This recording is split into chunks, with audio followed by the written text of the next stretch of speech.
Good evening, everyone. Good evening. Thank you. The Durham Public Schools Board of Education work session is now in session. At this time, we wish to extend a warm welcome to everyone who is joining us this evening. The purpose of this meeting is to inform our parents, our staff, and our constituents about the work aligned with our mission to embrace, educate, and empower every student to innovate, serve, and lead. The interpreters for tonight are Consuelo Nordan and Karen Reyes.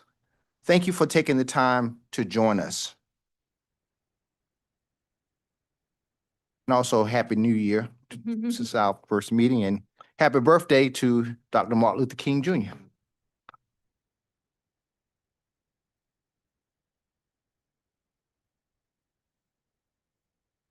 I'd like for us to take a silent moment to reflect on our immigrant families as we think about them and things that are going on across the state, nation, and also those that continue to be affected by gun violence in our city and elsewhere. Please join us in a moment of silence to honor their memories, their families, and their communities.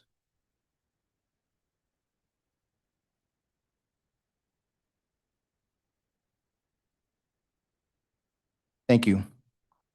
The next item on our agenda is agenda review and approval. Approval of the agenda. Second. It has been moved by Ms. Rogers and it's been seconded by Ms. Byer to approve the agenda as presented. At this moment, we're going, next.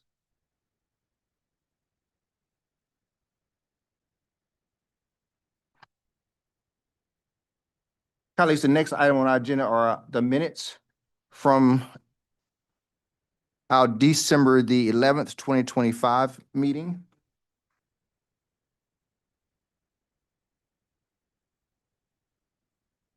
Oh, let's vote for the approval of the agenda, review and agenda.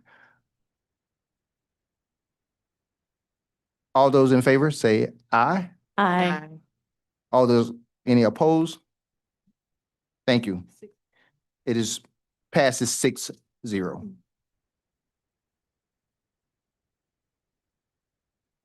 Now we'll have, next item on our agenda are our minutes from our previous meeting of December the 11th, 2025. Can I have a Move approval of the minutes from the work session from December 11th, 2025. Second. It has been moved by Mrs. Rogers and seconded by Mrs. Harold Goff. Are there any discussion? All in favor? Aye. Any opposed? It passes 6-0. Our next item on the agenda is the general public comment. So a quick review of the rules. First, please state your name. If speaking for an organization, please state your name and the name of the organization. Second, speakers are asked to present their comments in a specified time. You will have 3 minutes. 3 minutes. When the yellow light comes on, you will have 1 minute left, and you can start winding up your remarks. When the red light comes on, which will indicate that your time is up. It will beep for you. Complaints about named staff, students, or parents should not be voiced in open session. However, we are very interested in hearing your concerns with regard to public education, safety of our students, or the operation of our school system. Finally, the board members will listen carefully and consider your comments, but we do not engage in discussion with speakers. Our first speaker tonight, and I'm going to do my best to read your writing, is Scott Doran. And our next speakers will be Katie Magano and Julian Patterson, in that order. Okay, thank you. I'm Scott Duran. I'm president of the Trinity Park Neighborhood Association. I appreciate this moment to thank the school board for all the work they do in service. TPNA has a lot of interest in what happens at DSA, as one would expect, since we're on the forefront of pressures from development. Last fall, we sent a letter to you folks advocating TPNA participating in any sort of discussion of what happens with DSA. And I'm here to reinforce that, to say of a casual review of the Lowe's Grove process sounds wonderful. And if nothing else, we'd like to see that happen sooner rather than later for DSA.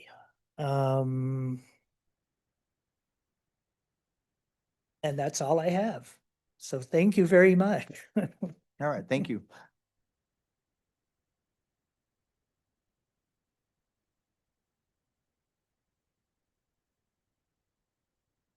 Hi. Mr. Tab, did you need the face to go with the name? I know I have frequent flyer miles here. I prepared for 1 minute, so buckle up. I want to thank Ms. Byer for responding to the email that I sent yesterday evening. Out of the 13 people that I sent the photos and my message and my concerns to, you were the only one to respond, and your responsiveness will be truly missed as we go forward. I hope that whoever succeeds you will continue to model that. And I appreciate it. Thank you, Natalie. Ms. Byer, sorry. So there was a staple gun and glue. That's what was used to to remediate the mold in our school. I hope that you begin to understand, Dr. Lewis, what I mean when I say stop polishing and start fixing what's broken. This work was not a repair. It wasn't even cosmetic. It's careless. And in my opinion, it's unacceptable. As a parent, an employee, and a taxpayer here in this county, I want my money back. Whatever they got paid, it needs to go back in my pocket because the job was not finished. It's absolutely incomplete. I understand that people don't wake up in the morning going, oh, well, how can we harm students in Durham Public School? I get it. We all have budgets. We need bodies in these seats so we can be funded. But what I don't want to hear is there's no money. We found a lot of money for the Showcase of Schools last weekend. We found $20,000 a month plus a per diem for Caddy Moore. And we found money to rebrand our buildings and slap new signage on all of our doors. If money can be found for appearances, we can find it to fix our existing problems. Enrollment is down. Growing Together is failing. Families are leaving. How's the enrollment at W.G. Pearson? If you want to attract and retain families, here's how. Keep school doors locked. Allow children to breathe clean air. Respond to emails. Fix what's broken. Be good. Do good. God bless. And go Bills. Beat Denver. Thank you. Hello, Julianne Patterson with Preservation Durham. And I'm here to say that Preservation Durham strongly supports the Durham Public School Board moving forward with the UNC Chapel Hill School of Government's Development Finance Initiative to provide technical expertise for Phase 1 feasibility study of Old Lowe's Grove School. That's on the agenda tonight. We're encouraged to see Durham Public Schools collaborating with Durham County to explore redevelopment feasibility and options for this historic property. Preservation Durham began advocating for the preservation of the reuse of Old Lowe's Grove School back in 2010. And we appreciate the thoughtful conversations over the past year and a half with board members as well as staff and administration. And are encouraged that have led to that DPS staff had led to this important step. Engaging DFI's expertise before proceeding with demolition reflects a responsible, transparent, and data-informed approach. We strongly believe that Old Loves Grove School remains an asset to both the school district and the broader Durham community, and believe that with the right team, resources, and vision in place, this building has the potential for a productive new chapter that honors its history while meeting contemporary needs. Additionally, we're encouraged that seeking third-party guidance through DFI can serve as a model for how Durham Public Schools approaches other significant historic properties, including the future of Durham High School and School of the Arts campus. DFI brings valuable community engagement expertise as seen in their work with Durham County on the 300 and 500 East Main properties a few years ago. This process demonstrates a commitment to evaluating options carefully and collaboratively, ensuring that decisions about irreplaceable public assets are made with the benefit of expert analysis and based on community input and values. So just want to say thank you, and we're encouraged by this step.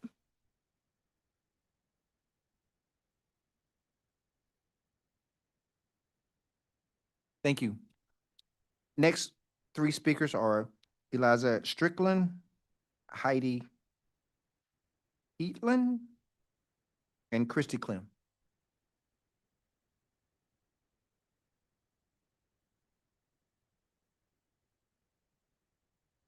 Good evening. My name is Eliza Strickland. I'm a member of the Durham Advocates for Exceptional Children, and I'm co-chair of the Suspensions Committee. I'm also the parent of a student with a disability in DPS. Students with disabilities in DPS have the second highest risk of being suspended. Suspension is not an evidence-based practice. I apologize if I get emotional. This is a personal topic for me. The evidence we do have is that it does more harm than good. It is associated with negative outcomes in a number of areas, not just school related, but for your health as well. So when you read the language of the goals of Strategic Plan Priority 2, which is all about student well-being, and then you think about how we still suspend kids as young as pre-K, there's a significant disconnect between what we say we want to do and what we are allowing to happen.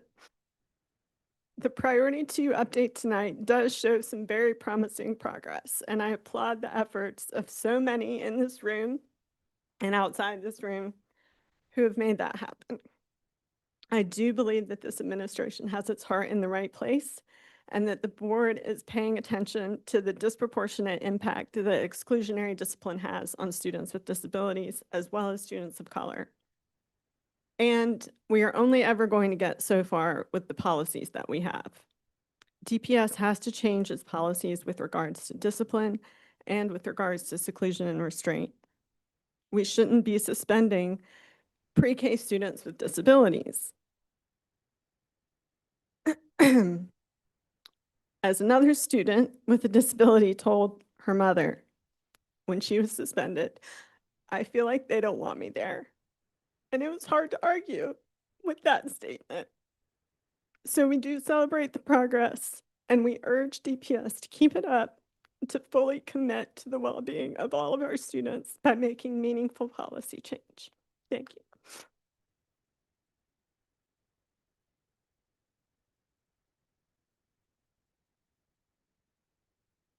Good evening, everyone. I'm Heidi Jo Hetland, and it's been a while since I've been here, but appreciate everybody's work, especially some of my colleagues who faithfully come to these meetings every time over the past 2 years. It is amazing that they continue to have the endurance to do that. So I cover the year-round schools as a physical therapist. This is my 4th year here, and in that time, 5 of my OT teammates have resigned. One of them, an additional 6-person, went to a different position with DPS, so she to get a 12-month position, again, to make a higher salary. The therapists that have moved to other counties have higher salaries, and they have lower caseload. And of those therapists that have left, several of them have 20 to 30 years of experience working with children. And a couple of them would have never, ever received another raise in this county as long as they worked here, based on the current salary schedule. Our PT team consists of 8 people, and 2 left in September. 2 of them went to neighboring counties, again, higher salaries, and they also get a supplement for a doctorate degree. We do not do that in our county. We don't recognize that higher degree. With the current salary scale, those vacancies are not going to be filled by people with decades of experience. They're going to be filled with people with much less, and we welcome them and to mentor them, but it's not going to work out if all of those positions are filled by people with not much school experience. Our students in EC deserve seasoned therapists who have developed relationships as a team, which only happens by working together over time, and this is going to deteriorate further with the current salary schedule. DPS has money for consultant after consultant, but not for respectable salaries for valuable staff who serve some of DPS's most vulnerable students. Thank you.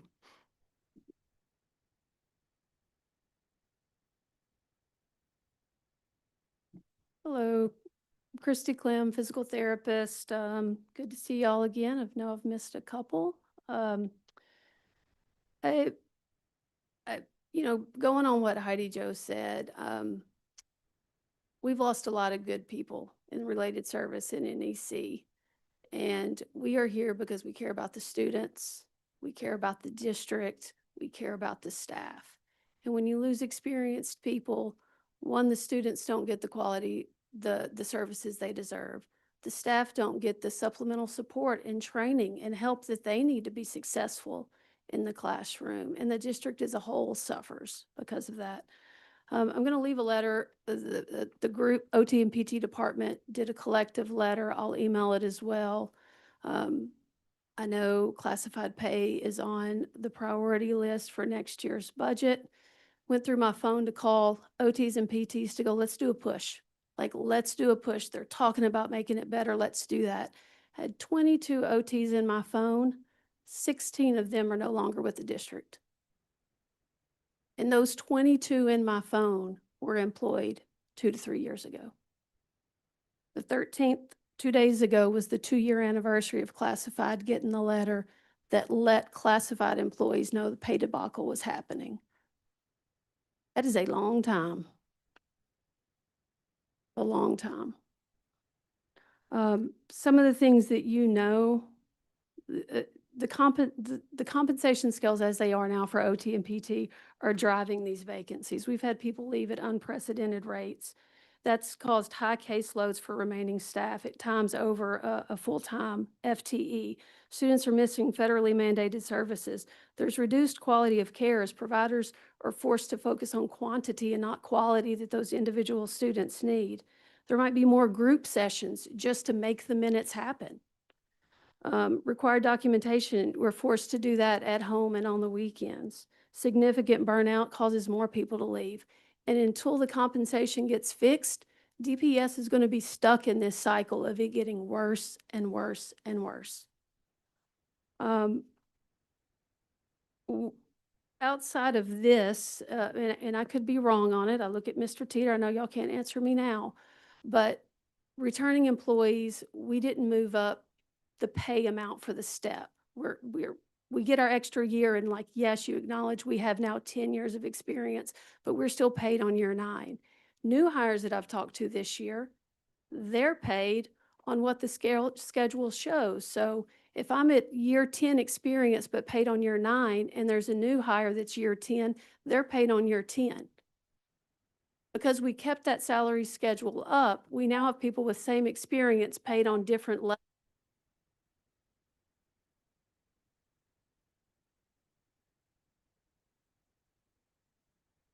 Thank you for your time. Thank you. Last two is Erica White and Lenora Champion.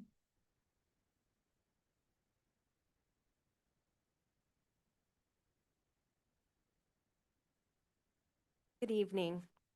I'm going to preface all of this with the fact that I am not a public speaker. This is completely out of my comfort zone, but I'm very passionate about this issue. I am new to DPS, and I just want to go through some background information. On May 28th, I accepted the position as an occupational therapist in DPS. I put in my resignation with my former employer mid-June, and they let me go early on July 18th because they found a replacement. I did not have a paycheck in that time period, and it was August 7th that HR finally let me know of the salary that I would take. I attempted negotiations, but that did not come through. So after three paychecks with DPS, I called my supervisor to ask what I could do because I was not able to pay my bills or my rent. She basically said there's nothing she can directly do, which I knew, but she said I need to advocate for this. Then December 5th, I was evicted from my apartment. That incurred tons of other expenses, and at 44 years old, I had to get my parents to co-sign an apartment. It was very embarrassing. So I was raised not to talk about finances, not to talk about money, but I have to at this point. Keep in mind that all OTs, CODAs, and physical therapists have to maintain certifications, registrations, and licensures, and our services are federally mandated. So the North Carolina state salary schedule for an OT with 17 years of experience, the minimal is $64,211. The maximum is $105,949. I don't like to disclose this, but I have to. My pay with 17 years of experience in Durham is $67,150. Monthly, that's $6,714. Chapel Hill, Carborough, is the state salary plus a supplement to equal $78,024. Wake County, it's $74,251. Orange County is the state salary schedule plus a 7% local supplement. Johnson County is $71,894. Chatham County is $306 plus a local supplement. Just looking at the Durham Occupational Therapy Department, 61% of us have to work a second job, have supplemental income, or other situations such as taking out a second mortgage. 74% of us rely on being in a household income. 100% of us either take work home or work extra hours. Currently with staffing, or as of the end of December, You can finish your sentence. we are down 3 full-time direct DPS employees as occupational therapists. Durham School of Arts and Carrington Middle School have no OT coverage, and the preschool assessment and outreach team are down at least 1 FTE. Okay. All right, thank you. Thanks. You're welcome.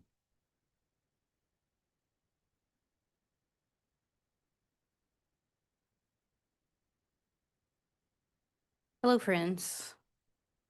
Thank you for having me, board members. And I just want to say that I'm the lead occupational therapist for Durham Public Schools and Lenore Champion. Recently, as in yesterday, I did a survey of my OT team to find out what their top reason that they stay. And perhaps you could guess, the top reason is the kids. I like to say too, in my job, I have a lot of responsibility, but no power. You just heard Erica say that she brought something to me and I said, there's nothing I could do. That's the truth. This responsibility, but not much power, was glaringly clear this past summer as the 10th occupational therapist resignation came in. Much of my fall has been spent working on getting contract therapists on board so that we can provide federally mandated services for our students with disabilities. We've lost many, many highly qualified OTs. And as Christy reminded everyone, the situation related to our classified employees started 2 years ago this week on the 13th of January. Some of you may be new to this situation. But some of us have been living this reality for 2 years. And I don't know, but I'm getting tired. Some people might not be, but I'm really getting tired. And this year just about put me right over the edge when I lost basically a third of my OT team. Please pay attention as you deliberate on the budget and the salary issues for classified staff. Thank you. Thank you. That concludes our public comment. Thank you all for your comments. Next is our consent agenda. The next item is our consent agenda for approval. I move approval of the consent agenda, items A, B, C, and D. Second. Who said second? Jessica. It has been moved by Board Member Byer and seconded by Board Member Carter Alton to approve the consent agenda. Are there any further discussions? The consent agenda, oh. Vote. All those in favor say aye. Aye. All those not in favor? It passes unanimously. No, 6-0. The next item on our agenda is administration. The operational service is the first one. The old Lowe's Grove proposal presented by the UNC School of Government. You all have 20 minutes or less. Sounds good. Thank you so much, Board Member Tab. This evening, we are so excited to be joined by representatives from the UNC School of Government Development Feasibility. They'll be discussing the development feasibility analysis, but they're from the Development Finance Initiative, or DFI, that's housed in the UNC School of Government. For over 15 years, about 15 years, DFI has been partnering with local governments around North Carolina, including our very own Durham County. They've been doing some work in Durham County. They also have done some work with other school districts around the state of North Carolina to really look at real estate development and specializing in public finance. And so at the request of Durham County and our Durham Board of Education, DFI has been engaged to evaluate the redevelopment potential for the former Lowe's Grove School site and those surrounding parcels. And so what you'll hear tonight is their proposal in terms of community engagement, from the standpoint of feasibility analysis. They'll talk about community engagement process, market and housing needs assessment. And so this will also be an opportunity, if it's the will of the board, to also maybe engage in a similar process for Old Northern and DSA. And so I know board members will probably have a lot of questions for you specifically about Old Lowe's Grove, but they also may be thinking ahead as well. But tonight's presentation is certainly about the work and engagement around Old Lowe's Grove. And so at this time, I'll turn it over to our team, our partners. Great. Thank you for having me. I'm Marcia Parrott. I'm the Director of the Development Finance Initiative at the UNC School of Government, and I'm joined by my colleague, Sonia Turner, Senior Project Manager with DFI, and would be the project lead if we were to be engaged by Durham County and DPS. Sonia will join me for the questions and discussion portion. Am I able to control the slides from here, or should I cue next slide? You are able to control when you say that. Great. Okay. It's like magic. Well, I'm going to give you an overview of our organization, who we are, tell you about our process and approach to helping test the feasibility of Durham Public Schools assets, and hopefully leave plenty of time for questions and discussion. So DFI is housed within the UNC School of Government at UNC Chapel Hill. I know our local government partners are very familiar, but if y'all aren't, the School of Government is a very outward-facing academic department within UNC. They provide advising, teaching, and research directly for local government officials on their partners in every topic that touches civic life. From A to Z, we like to say from animal control to zoning, there is an expert at the school on every topic you can imagine. Next slide, please. DFI was created in 2010 by faculty member and attorney Tyler Mulligan, who's a North Carolina expert in community and economic development law. Local government, attorneys and faculty at the School of Government quite literally pick up the phone and take advising calls from city managers, planning directors all over the state. And our founder noticed that he kept getting questions over and over again related to public-private partnerships, Developers calling up communities and saying, hey, I would love to redevelop that old school. I have an incredible vision. Let's do a public-private partnership. And at the time, Tyler had the capacity on his team to be able to assist local governments with the legal authority for public-private partnerships. He could tell them what was constitutional, what was lawful, but he didn't have the capacity to dive deep and provide long-term technical assistance around how to best structure the deal.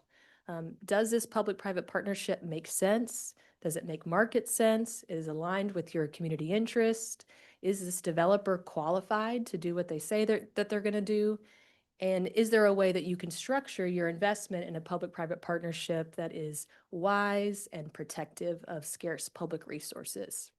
So he had the idea to create us, the Development Finance Initiative, DFI, to be able to serve as a long-term resource to local governments and their partners as they engage with the private sector, engage in public-private partnerships, and really help to sit at their side of the table so that when they are negotiating with the private sector, we can land on projects that are both meaningful and in alignment with the public sector's goals, but also make sense for the private sector and are attractive and likely to attract private investment. We were started with some seed funding from the local government federal credit union, and today, next slide, we're working all over the state of North Carolina. I'll go through our approach in more detail when I review the scope of services, but we act much like a private developer would when we're evaluating the development feasibility of the site. We study the market, we study the surrounding area and current conditions. We engage with landscape architects and architects to understand design potential. We build financial models to test different types of scenarios. But perhaps where we're a little bit different is we are public servants. So we bring a public interest lens to that work to make sure that as we're evaluating the project, we're keeping public interest and the goals of the organization that we're working with at the forefront and navigating that work. Next slide, please. Just some examples of projects that we've worked on all over the state, but as you can see, Tyler was onto something in terms of this idea for DFI. Next slide, please. And a few examples that I wanted to highlight that I thought were relevant to the Old Lowe's Grove School. We've worked on projects that relate to historic preservation around the state. Some examples I'm showing here are the evaluation of the redevelopment feasibility of two former hospital campuses, the former Broughton Hospital campus in Morganton, North Carolina, and Dorothea Dix Park campus in Raleigh. We are also currently working on a smaller historic building in Shelby, North Carolina, the former Hotel Charles. We also have extensive experience with affordable housing, which we understand perhaps is one of the public interests of DPS in the county. We are currently working with Buncombe County on a project called Ferry Road that is a large-scale, nearly 500 units of mixed, affordable, and market-rate housing, also a mix of rental and homeownership opportunities connected to recreation and green space. We also have experience right here in the Triangle. We've been working with Morrisville for over a decade now to help them realize their vision for a mixed-use town center. Broke ground this fall, and we have a long-term partnership as well with Durham County. One of the recent projects is 300 and 500 East Main Street, which is a mix of affordable and market rate housing with retail and structured parking. Next slide, please. All right, so I'm going to dive into our proposal. Not next slide, but there you go. Thank you. So I'm going to review the scope of services that you have in your packet, and I'll do this at a high level, but please, I'm happy to answer any questions. So the first process in our feasibility assessment is community scan and stakeholder engagement. We understand that y'all have been contemplating redevelopment of this school for several years. There's been prior planning efforts, so we'll make sure that we absorb and digest that information and that we're not fatiguing you by asking the same questions over and over, but learning from the work that you've already done and leveraging that. Stakeholder engagement is a really important part of our process, so we'll work with you all to design a tailored process that makes sense for you, for your community, and that works well for your goals for the project. Next slide, please. Next slide. All right, our next stop is parcel analysis, an assessment of current conditions in and around the site to understand how redevelopment of the old Lowe's Grove site might fit into the existing context, if there's opportunities for partnership in the area, and to be aware for any things within the built environment, environmental conditions that we need to be aware of in redeveloping the site. Next slide, please. We also perform market research to understand supply and demand for different uses in the site. In this case, we anticipate studying demand for retail, residential, both affordable and market rate, office, as well as hospitality, or any other uses you'd like us to contemplate. Next slide, please. Site analysis. This scope type is what we call a phase 1 feasibility assessment. So our goal here is to give you just enough information to make informed decisions to move forward. We try to design scopes so that we're not having our client overinvest in analysis and feasibility studies, but gather information that helps them be strategic as they move forward. So in this case, although sometimes we engage outside designers, we have an in-house designer that helps us perform test fits for the site. So understanding the development potential from the physical site, both new construction and historic preservation, or a combination of both. Next slide. Financial feasibility analysis is obviously a really important part of our work, and all of these activities tie together to help us build financial models that are driven by current real-time market data and assumptions. So we will build financial models to help you understand and test the feasibility of a variety of different development scenarios and understand how public-private partnerships might help us realize some of those scenarios. Next slide. And finally, we will provide you all with recommendations. We are not the type of advisors that do work in a back room and surprise you at the end. We would plan to make updates throughout, but we're here to help guide you and navigate next steps. Next slide, please. And then finally, you have this in our proposal, but we anticipate that this work would take 5 to 6 months.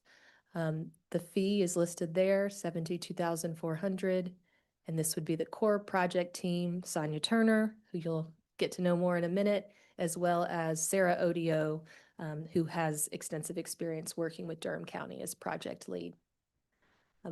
We also are able to provide additional services if so desired. The type of services that we've provided to Durham County, for example, for 300 and 500 East Main. If we land on a program that makes sense for you all, that meets your public interest, and we are confident that it could attract private investment partners, we can help you all run a competitive process to solicit qualified development partners, help you evaluate their proposals, select a partner, and then negotiate a development agreement with that partner. These are long-term contracts. We like to say we're there with you until you exit the deal. So these are very long-term engagements. And those are my slides. Ask Sonia to join me and open up for questions.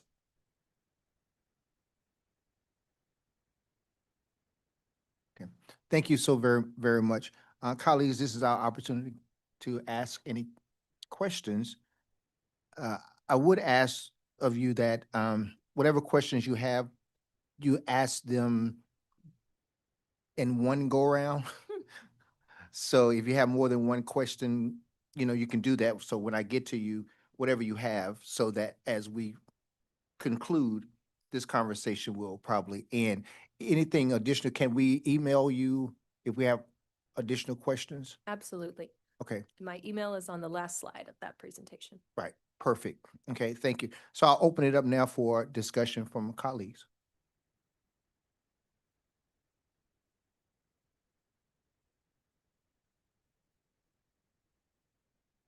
Ms.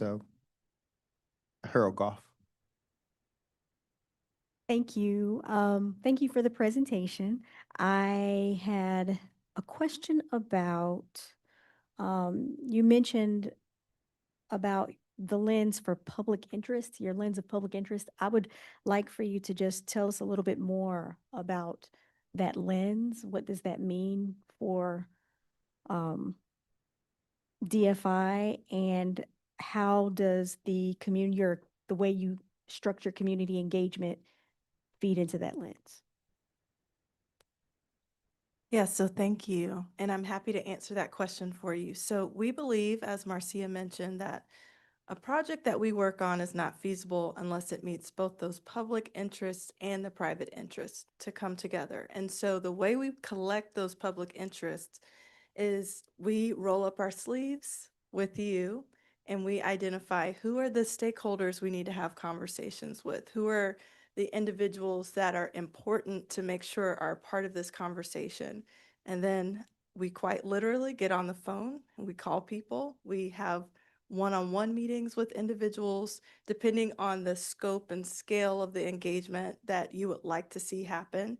We, in this phase, typically keep that to one-on-one or small group focused conversations, but in a phase 2 type engagement, that includes surveys, that includes community input sessions. And so we really tailor that to the needs of what you're hoping to see accomplished with the project. But when we say we want to understand the public interest, that is core and essential to the project. We can't have a project that only meets the private sector goals without meeting the public goals. Does that help answer your question? Yes, thank you very much. And also, the next question, I have one more, is around the cost. My question is, if we were to assume this kind of support, would we be sharing that cost with the county? And then how does this project, does public-private partnership to do something like this, could we also potentially make money off of it for Durham Public Schools? So that's kind of two questions, but it's all about money. I can let you Can we take, generate revenue? Yeah. I'll let you take the second question, and I'll address the cost. You know, when we were looking at, potential partners to engage with, it was important for us, considering our budget challenges, to take into account, the cost of consultants. What was also important was a high level of community engagement. And when we heard the presentation, we saw at every phase that there was some level of engagement. And so to answer your question in terms of the cost, the county is covering the cost for this process.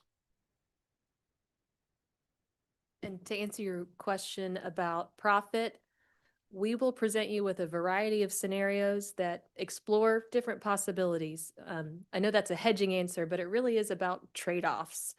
What's the most profitable might not align well with your public interest. So we're going to give you a menu of different scenarios that some might emphasize return on investment or revenue, and others might emphasize public interest. And sometimes there's a tension between the two, but we'll help you understand the pros and cons of every scenario. Thank you so much. That's all of my questions. Thank you. Board Member Byers? I want to thank Dr. Lewis and his team for bringing this here to us tonight. I think this is such an important community asset.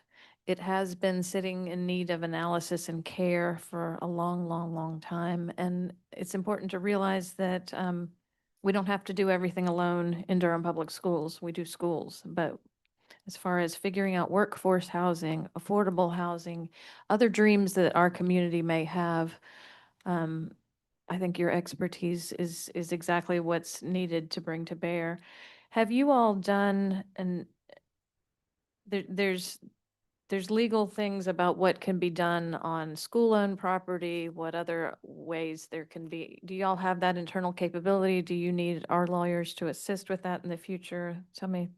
Yeah. Well, the School of Government is full of attorneys with expertise, so we certainly have attorneys that we can lean on for legal advising. But I also know, I've spoken with Dr. Giovanni, that you have legal experts that can then assist as well. So we'll all work together and draw on that expertise to think about ultimately how we can pull something off, given the limitations on the school board's powers. And at this point, you all have not toured the site. or you have?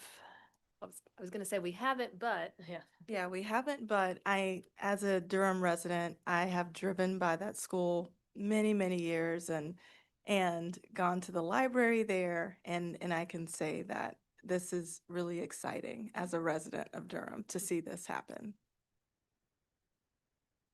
And you spoke to the parcel of land around it, the potential for analyzing as freestanding, but also as an expanded parcel. And I just look forward to you all thinking outside the box as you listen to this community, because this is a very creative community, as you know. See what could be there next, what life is there. Thank you.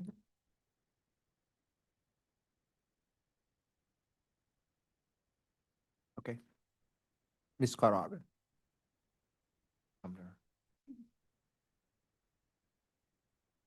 Thanks so much for coming this evening.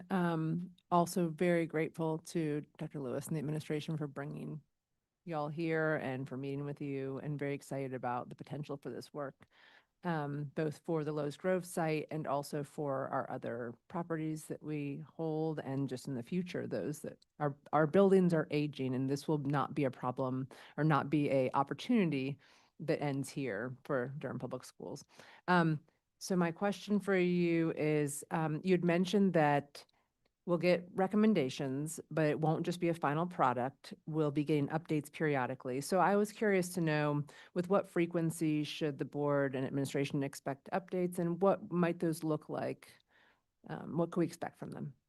Yeah, so typically our projects are laid out such that there's a core project team that we are meeting with bi-weekly or pretty regularly. And about halfway through that scope term, so at about that 2.5 to 3 month point, we generally like to provide a project update around the market. And then we come again at the end with sort of that final recommendation. So it's sort of twofold. There's a core group that we're meeting with very regularly with that intermittent update to the board sort of halfway through and at the end. Now that's typical, but we partner, we want to learn from you. We want to hear from you. So if we need to have updates a bit more regularly, then we do that. We really lean on your expertise to understand how frequently we need to meet. To add that we're usually limited by competing agenda items and just you all being very busy as decision makers, but we'll give you updates as much as you'll have us, especially since we're very local. It's easy to come and bring you along on the journey as we learn information. My next question is more for Dr. Lewis. What is needed from the board at this point if we want to move forward with this? And also, what's the vision for the partnership with the county throughout the process? Yeah, I think what we would need tonight is just your blessings to move forward with engaging with our UNC School of Government partners. I also want to publicly thank Manager Hager. We've been on several meetings, planning and just, discussing the possibility of engaging, but also for covering the cost. And so they'll be involved because they've been there, done that through this process before. So they'll be along with us during this entire process. And so we'll definitely keep them updated as well during this process. And as we, get, like you said, halfway through the process, bring an update here to the board. We'll also share that with our county partners as well, since they are investing in this. Thank you. And then my last question for y'all is, if there is interest in engaging your expertise for other projects, does that need to wait until you're finished with this one, or do you have the capacity to work on multiple projects at once? We have the capacity to work on multiple projects at once. And in fact, there can be some efficiencies gained too by having that time relevant market information, as well as helping you compare decisions with different properties and weigh those against each other. So we're happy to take a portfolio approach is how we would think of it, but looking at several properties at once. Thank you. That's great to hear. So with the efficiencies, are there any cost bundling? There's cost efficiencies as well. Yep. Wonderful. Thank you. That's of interest to me because, as I said, we have other properties that I'd prefer for us to do this with sooner than later.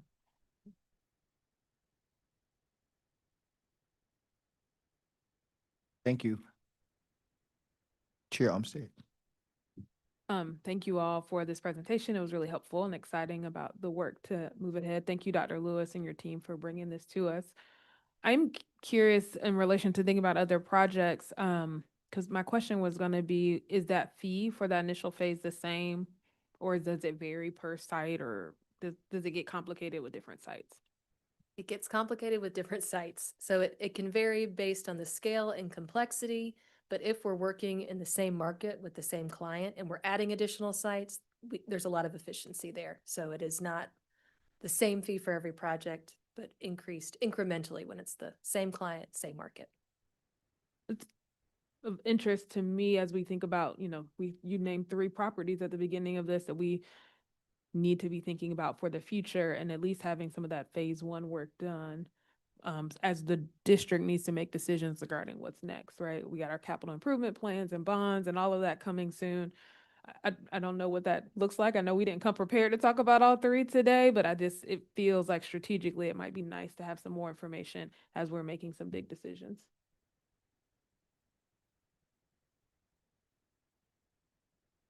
Thank you so very much. And I think I saw the red light going off, so that's our time as well. So thank you, colleagues, very much for staying within the time of that. I'm gonna yield to Attorney Malone. Do we need to vote on this, or we can just do thumbs up consensus for them to move forward, please?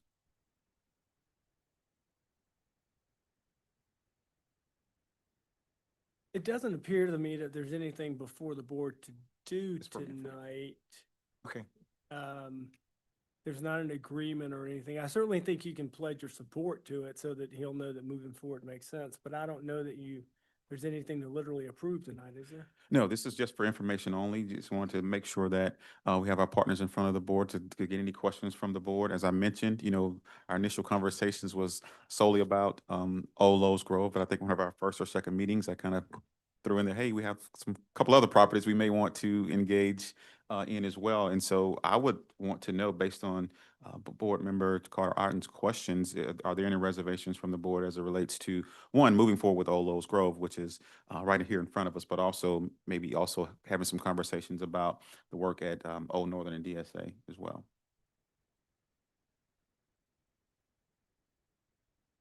Okay. Yeah, and I'll just share this as well. What I really appreciate about our partners at DFI is that engagement. Many times organizations, as we do as well, survey, but you don't get a chance to hear the passion in our community members' voice as it relates to a particular area from those phone calls and those one-on-one meetings and community meetings. And so thank you all so much for engaging with us, as well as our operations team that have spent some time with Claudia and her team as well, getting to this step. So thank you. Thank you. Thank you all so very much. We'll now move to our next item, which is Strategic Plan Priority 2 Update. You have 45 minutes or less. Thank you, Mr. Tab. Good evening, board members. Tonight, we are pleased to share the Strategic Plan Priority 2 update with the board for information and discussion. I want to take a moment of personal privilege to thank all the DPS staff members who worked collaboratively to develop this update on actually short notice. We shifted our schedule as it relates to this, and so I appreciate everybody who worked to make this happen for the board this evening. Presenting tonight will be Ms. Chanel Sidbury, our Assistant Superintendent for Continuous Improvement and School Support, and Dr. Al Royster, Executive Director for Research, Testing, and Accountability. Ms. Sidbury. Thank you. Next slide, Javen. Before we begin, I just want to name something directly. I know historically the Priority 2 update has not always landed well, and in the past it may have felt overwhelming or presented without context that you truly understand. Today's update is intentionally different. This is not a compliance report by any means. This is not a collection of disconnected metrics. This is a disciplined continuous improvement update. It is focused on what we are learning, what we are doing, and what we are changing as a system. Priority 2 matters because it is foundation for academic success, and students cannot learn well if they do not feel safe, connected, and supported and valued. This update is around clarity, discipline, and also trust building. Before we look at trends and outcomes, we want to ground you in how and how we are approaching this work and not just what the numbers say. Next slide, please. This slide will look familiar to the board. It is the same as priority one. It is the new structure of how we will provide our updates. So this explains how and why today's conversation will feel more structured. We are intentionally naming these 4 things for every strategy. That level of transparency is intentional. It reflects a shift away from reporting activities and towards owning our own results. Next slide, please. This slide you have seen before. This is our continuous improvement cycle. It starts with the reality and not an aspiration, and that's what you will hear tonight. It forces us to ask hard questions like, are we solving the right problems? Are those problems rooted in systems, skill, or implementation, and what do we do about that? This is the same improvement discipline Cognia expects of accredited systems, identifying gaps, analyzing root causes, implementing with fidelity, and adjusting based on evidence. In 2022, Cognia noted that Durham Public Schools' commitment to continuous improvement, but they also challenged us to strengthen consistency, implementation, and system-wide coherence. And this cycle is the direct response to that feedback. Next slide, please. This slide you will also see again. One reason why priority 2 may have been difficult previously is because we sometimes blur the lines between progress and impact. And this rating scale forces us to be honest about where our strategies truly are, whether they are something is planned, partially being implemented, or if it's actually producing results. This clarity allows us to improve. We are not lowering our expectations. We are strengthening accountability and naming it in reality. Next slide, please.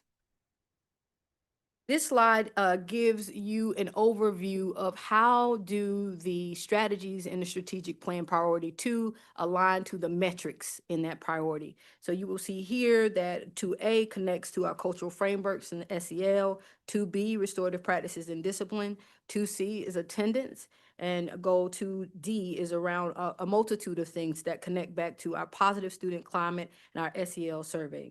I'm going to walk you through these examples of how this work is showing up in our schools and if we are consistently seeing change or if we are still working on quality implementation. Next slide, please. Our first strategy is around restorative practices and exclusionary discipline. We have invested heavily in this, and we thank our board for their purchases and our approvals. More than 360 staff have been trained in our practices, and there's a strong district-wide infrastructure in place. This data shows reduction in suspensions, and that matters. At the same time, we have the challenge to reduce our variability in how restorative practices actually translate to daily change in decisions when it comes to discipline, and how inconsistent we are with using our data to guide next steps. This reflects Cognia's findings around strong engagement, but needing to deepen implementation and fidelity. Next slide, please. Next strategy is around inclusion and intersectionality. We see strong examples of inclusive practices at our school, across our schools as a district, but it is not yet system-wide. The data challenges us to move from awareness to observable practices in our schools and aligned instruction. This is not a lack of commitment, of course. This is just a systems alignment issue. Next slide, please. Our next one is around extracurricular, which is a strategy shared with Dr. Pittman and the specialized services team. We're looking to provide every DPS middle and high school student with extracurricular activities. You will see here what we are doing. We have lots of supports for athletics, arts, culture, wellness, and STEM. What is working, our community is really stepping up to support our schools in a holistic way. And many of our middle and high schools have a lot of programming. Where we need to improve. The strategy says we want every student. So we need to define what access and participation really looks like and what we're aspiring to do. Our next steps are listed there in terms of establishing a minimum access expectation, monitoring participation in these resources by our student groups, and aligning our extracurricular offerings to our student engagement and attendance goals. Next slide, please. Our next slide is discipline. It is looking at how we aggregate data and how we reduce disproportionalities among students who are farthest from justice. Our schools are able to identify broad discipline trends through their various school improvement plans and other improvement efforts. What is not yet consistent is the use of offense level and student group data to drive our changes in our practices. This is the exact type of gap that we referenced before. We know the data, but we do not always consistently use it to address instruction and supports. Next slide, please. This slide is around student voice. We have lots of surveys and information that we ask of our students, and they are participating. So our participation rates in student surveys are high, and our engagement in those surveys are strong. Again, the gap is feedback loops. Our students do not always see and hear how their voice informs our decisions. And when feedback loops are unclear, we want to make sure that even in our survey participation, although it looks positive, that we're clear about how we use their survey information and how it shapes our changes in our districts. Next slide. This slide is a summary of the first five slides, and you will note that there is one strategy rated at a 4, which is full implementation, and that is rated as a 4 because of the wording of the strategy, which is provide all school administrators and educators annual professional learning, and our student support services team is doing that work. Next, we need to take a look at how that work is showing up in terms of change practice and change outcomes for our students in our schools. So this tells us 2 things. Implementation is on its way, and we're that way, but it is not yet sustained across all of our schools. Next slide, please. Next slide is around mental health and SEL, very important work to provide our school administrators yet with professional learning. We are doing that work. There's annual professional learning for classroom staff and administrators. There's monthly professional learning at the student support services level with our school counselors and social workers, SEL coaches, et cetera. So we, across the board, across mental health and SEL, engagement is very, very strong with that practice. Professional learning is ongoing and staff awareness is increased. So now we want to do all of that to tighten the clarity around what that looks like to change our practices in classrooms and begin to monitor for fidelity. Who monitors what, how often, and how that information is used to guide our support is what we need to define moving forward. Next slide. Next is student wellness. Student wellness is around our systems of integration. We have wellness structures that exist in most of our schools. We have wellness initiatives, district and community partnerships, and wellness structures. The challenge is uneven integration into school improvement plans at MTSS. Student wellness is a part of academic success, and right now we are treating those things as separate entities in some cases. So we don't want schools to experience this as adding new initiatives. It is about how do we use current practices to embed wellness into existing systems moving forward. Next slide, please. We come to our cultural frameworks. Our cultural frameworks here are our staff are deeply engaged in that work. We have professional learning, student support services staff are positioned as key implementation partners at the school level. However, our cultural frameworks are not yet consistently owned across leadership roles. Our cultural frameworks are treated as standalone initiatives in some schools. And so the next phase of this work looks like establishing shared ownership and leadership roles instead of isolated responsibility just in one department. If we're going to build a strong culture in Durham Public Schools, we all own how that work looks. Next slide, please. Next, we have SEL. We have several SEL curriculums, Zones of Regulation, Character Strong, Rethink Ed, Move This World, and Second Step. We have all of those in our schools, and we provide annual SEL implementation training, resources, rubrics, you name it, we have it. So where we want to improve is inconsistent completion and use of the SEL implementation rubric. We want our schools to self-assess and rate themselves on where they are in terms of implementing this SEL curriculum and name exactly what they would like support to look like to strengthen fidelity so that our students have access to those resources on a daily basis and as needed. So we have clear expectation, implementation tools, and analysis of the SEL curriculum. And now we want to make sure that we move our focus towards reinforcing fidelity and not changing the curriculum, although a reduction in curriculum may be something we bring forward to you as well. Next slide, please. Attendance. So we want to create this culture of attendance and improve attendance by building our staff capacity. And we do that through the vehicle of attendance team. Most of our schools have attendance teams and analyze their attendance data on a monthly or biweekly basis. However, attendance work remains largely reactive. We wait until students miss days and then we want to respond. And so our work moving forward are how do we focus ourselves on, yes, reacting to the data, as well as what are preventative strategies that we can consistently embed so that our system is aligned to a proactive response to attendance as opposed to a reactive response. Next slide, please.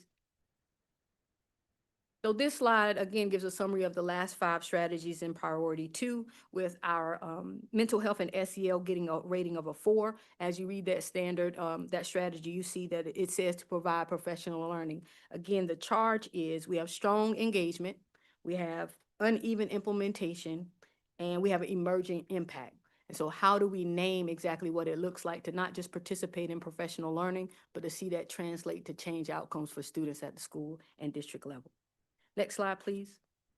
This slide is a snapshot of the 24-25 end of year reporting for priority 2. And I think the board may find this a familiar looking dashboard. This dashboard looks at the strategies named in our strategic plan. It shows you our 24-25 benchmark, where we actually fell and where are we in terms of our status of meeting that goal. So you will see that we met one of 4 goals in the priority 2. Primarily that 2B is around reduction of suspension for equity focus with students with disabilities, African-American students, and Hispanic. We did meet that goal, and you can see that reduction there. Students with disabilities explicitly were reduced from a 10.98 to a 7.37. So we know that there's much work to do. And we want to make sure that we are looking at a large scale to see what supports do all schools need as we look at our data and start there and work systematically. Others include attendance and fidelity of SEL implementation. They were not met, and I mentioned that to you earlier. Those things are not for a lack of resource. They're a lack of data monitoring and accountability so that we really get to a strong implementation fidelity of those things. So moving to the next slide. The next slide is around where we dig deeper into the data.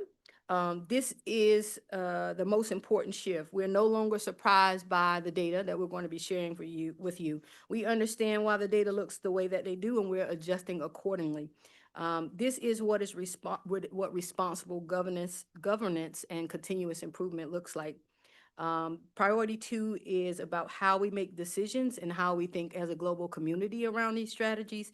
It is not perfection, but we are building systems and that produce better outcomes for our students.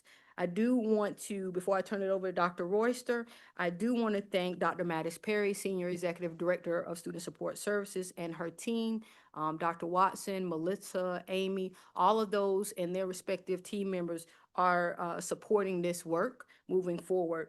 We are in the process of calibrating ourselves around both doing great work, providing great supports, and also how do we see the fruits of the labor of that work show up in outcomes that are changed for students that are farthest for justice and that support us in meeting our strategic plan goals. So I turn it over to Dr. Royster, who will give you a closer look at our data that is associated with priority 2. Dr. Royster.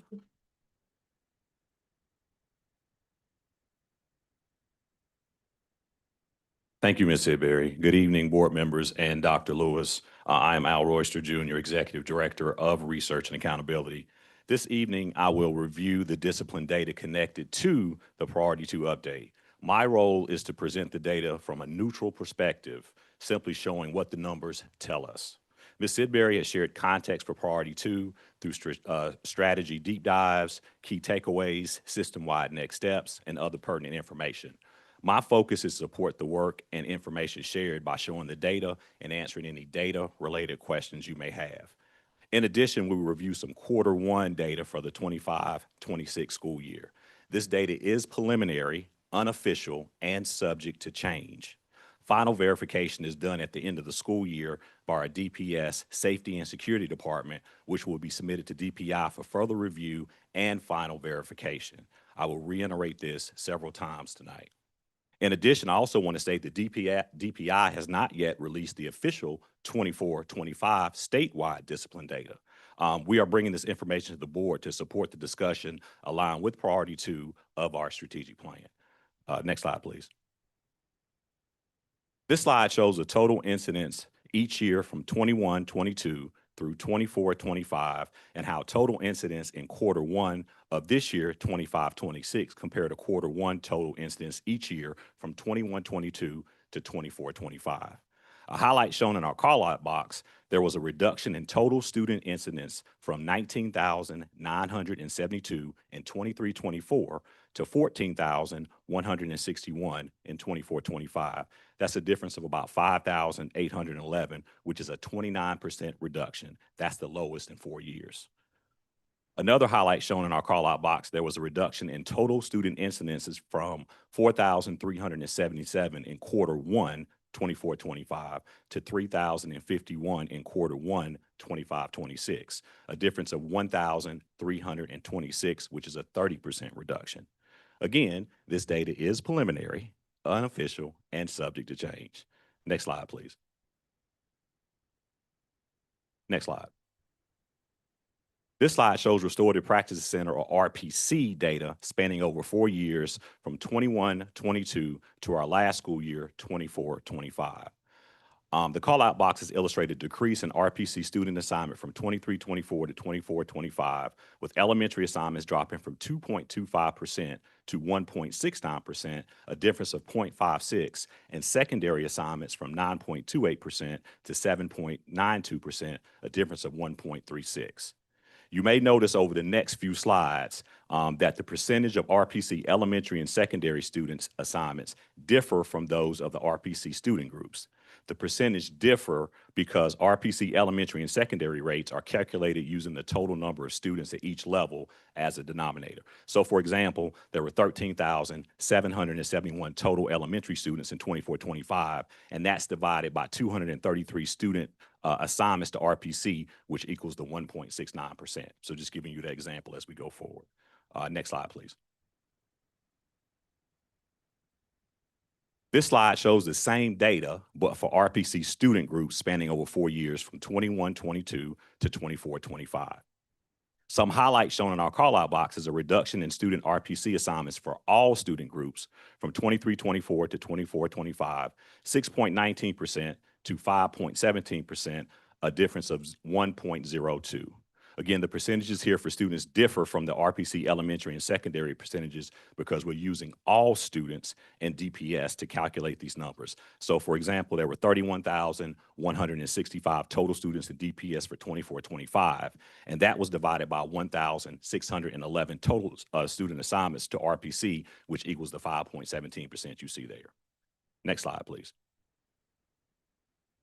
Next slide. This slide shows short-term data spanning over 4 years from 21-22 to last school year, 24-25. The call-out box illustrates in short-term suspensions from 23-24 to 24-25, elementary assignments dropped from 3.13% to 2.33%, a difference of 0.8, and secondary assignments from 10% to 9.38%, a difference of 0.62. And as a reminder, the same concept I discussed with RPC also pertains to short-term numbers as well. Next slide, please. This slide shows the same data, but for short-term suspension of student groups spanning over the 4 years from 21-22 to last school year, 24-25. Some highlights shown in our call-out box is a reduction in short-term suspension for all students from 23-24 to 24-25, 6.98% to 6.22%. That's a difference of 0.76 across 6 out of the 7 student groups. White males was the only student group that increased by 0.10 from 2.29 to 2.39, which equaled about 5 students. Next slide, please. Next slide, please. This slide shows long-term suspended student groups data spanning over 4 years from 21-22 to last school year, 24-25. Please note that due to reporting restrictions, we cannot report numbers for student groups with fewer than 10 students. Therefore, you'll see numbers less than 10 for each student group in their corresponding year. A highlight shown in our call-out box, an annual reduction in long-term suspensions for students with disabilities and Black females from 22-23 to 24-25. Next slide, please. So in the next 5 slides, we will review the Q1 discipline data from 25-26 school year with comparisons spanning the last 4 school years back to 21-22 school year. The year-over-year data shows that we are making progress. Next slide. Next slide. And I want to say again, as a reminder, this data is preliminary, unofficial, and subject to change, as final verification is done at the end of the school year. This slide shows Q1 RPC data spanning over 5 years from 21-22 to Q1 this year, 25-26. As shown in our call-out box, we had a reduction of Q1 secondary RPC student assignments from 24-25 to 25-26, 2.48% to 1.74%. That was a difference of 0.74. In elementary, there was a slight increase, 0.50% to 0.51%, a difference of 0.01. Next slide, please. This slide shows the same data, but for Q1 RPC student group data spanning over the 5 years from 21-22 to Q1 this year, 25-26. A highlight shown in our call-out box, a reduction of Q1 student RPC assignments for 6 out of the 7 student groups, with white females as the only student group increasing by 0.19 from 0.20 to 0.39, which was about 8 students. Next slide, please. And next slide. This slide shows Q1 short-term suspension student group data spanning over 5 years from 21-22 to 25-26. As shown in our call-out box, we had a reduction in secondary short-term suspensions from 24-25 to 25-26, 2.86% to 2.78%. That was a difference of 0.8.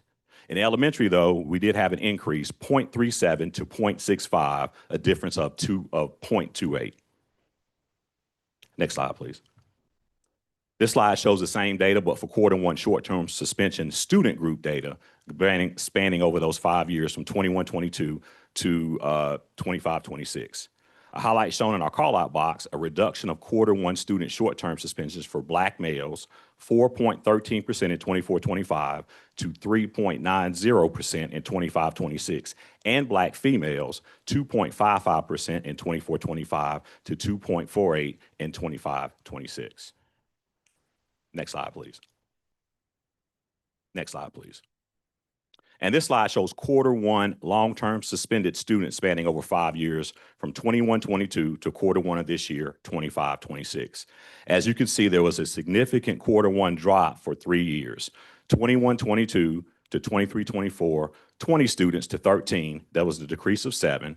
22-23 to 23-24, 13 students to 5. It was a decrease of 8. In 23-24 to 24-25, there was a slight increase of 1 student, and then 24-25 to 25-26, there was an increase of 2 students. So that concludes the data review for priority 2. Now, Ms. Sidbury and I will take any questions that you may have. Thank you so very much to both of you.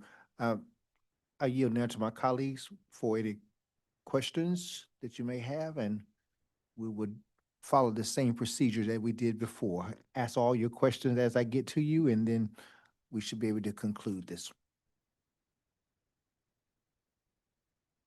No particular order.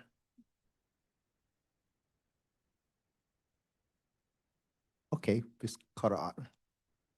I'll go first by warning you. I have a lot of questions, so I'm going to try to consolidate some of them. Thank you so much first for such an excellent presentation. Really appreciate all the work that you're doing to lead us in these ways. It's my understanding that we don't have restorative practice coordinators at every school. Is that right? And if so, can you tell us how many schools have a restorative practice coordinator? So we have restorative practice coordinators in all secondary schools. We do not fund restorative practice coordinators in elementary schools. Some schools have, been able to be creative with their allotments to create them at the elementary level, but that is a secondary allotment.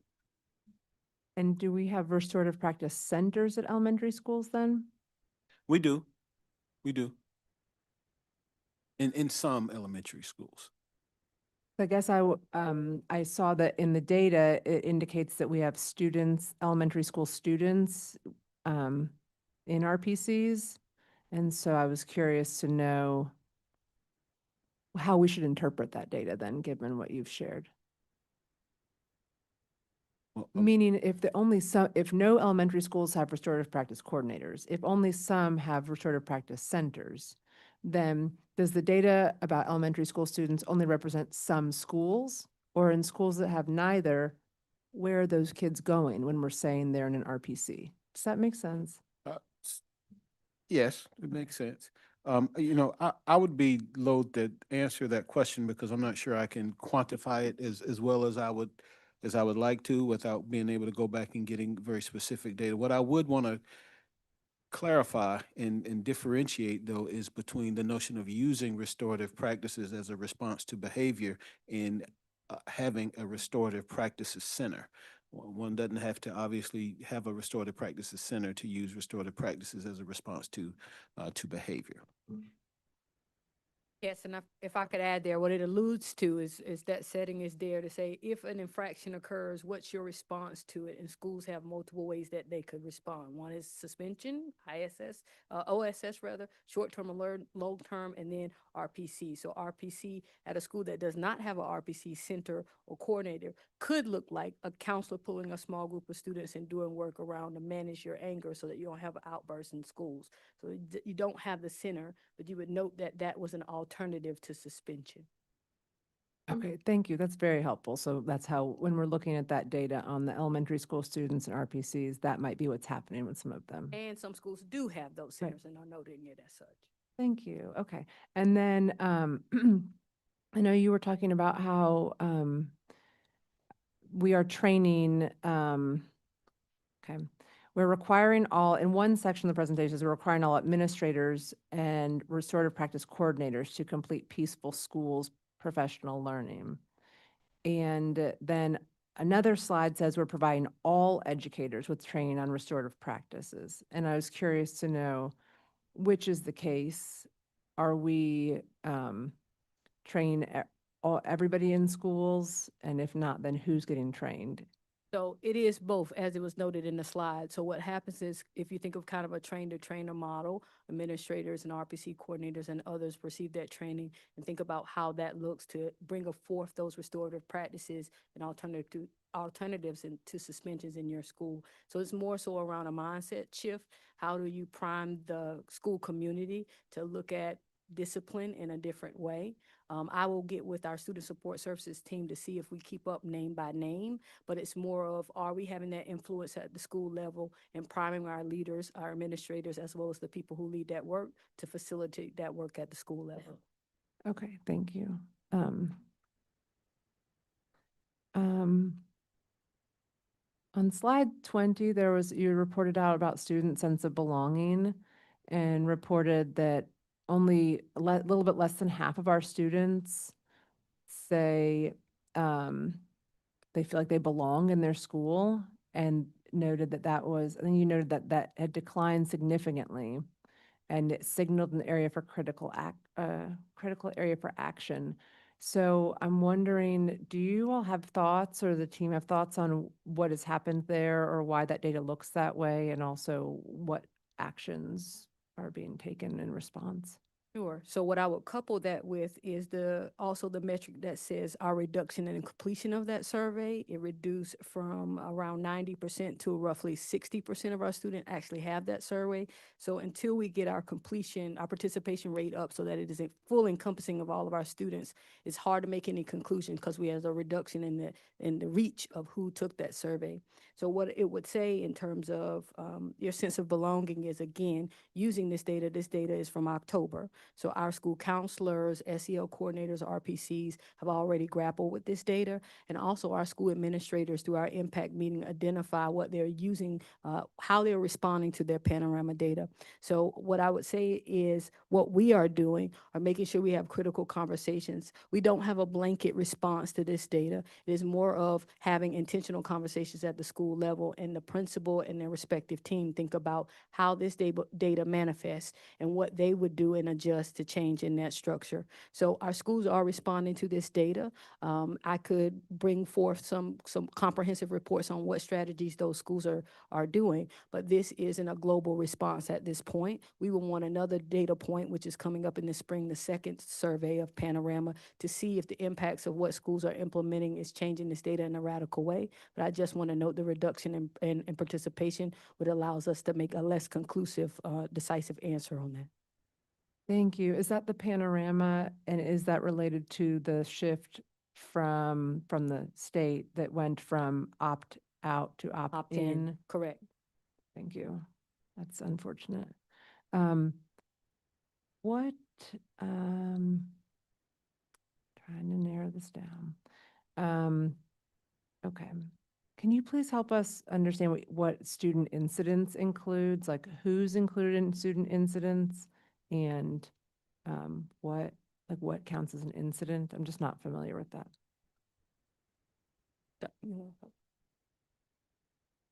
So yeah, student incidences is anything entered into, it will be Power School last year and Infinite Campus this year. So it could be any infraction, anytime a child is sent to the office.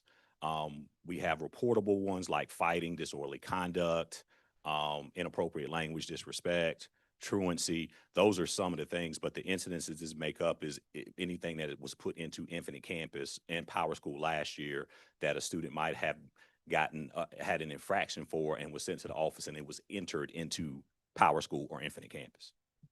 Are these entered into Infinite Campus and Power School or Educator's Handbook? Educator's Handbook, but Educator's Handbook uploads to Infinite Campus. So you So are parents can see the infractions for their students listed there? in where? In Educator's Handbook? Infinite Campus. That I have to check on. I don't think they can. I think Okay. it's just, Okay. it's just, Make sure, because they use Infinite Campus and I don't want to give them the impression right. that they can go look at those infractions No. It is. or incidents. It is updated to Infinite Campus because that's where our state pulls that data from for the ultimate and authoritative source to make that end of year reporting structure. It is not public to parents. We do that communication at the school level. And just to go back to your point, Ms. Carter Alton, is to think about anything that a teacher might bring attention to administration. And infraction is that. So it could be something as simple as you threw your pencil across the room. What we do is how we respond to that infraction. It could be a call home, and that infraction wouldn't be something that we would suspend or have ISS for. There's minors and there's majors is what Dr. Royster was referring to, and our majors are kind of what we report to the state. And board members, just to add to that, it was really important for us to include the number of incidents in this report in order to give context to the reductions in terms of consequences. For instance, if we saw reductions in terms of the number of students who were suspended and assigned to restorative practices, that only means something if the number of incidents are going in a certain direction, right? And so we wanted to make sure to give you that so that you had context as to the fact that the number of consequences students are being are hearing, are feeling, are going down, and the incidents are going down. Thank you. That's very helpful context. I was wondering about that. Okay, I can probably make this my last one. The data, I think you mentioned somewhere in the presentation that your team, that folks are looking at suspension data by type of infraction. So why someone's getting suspended, right? And you're not quite at the point where you're fully able to use that to inform decision making, but you're working on that. Is that all right? Did I hear that? That's correct.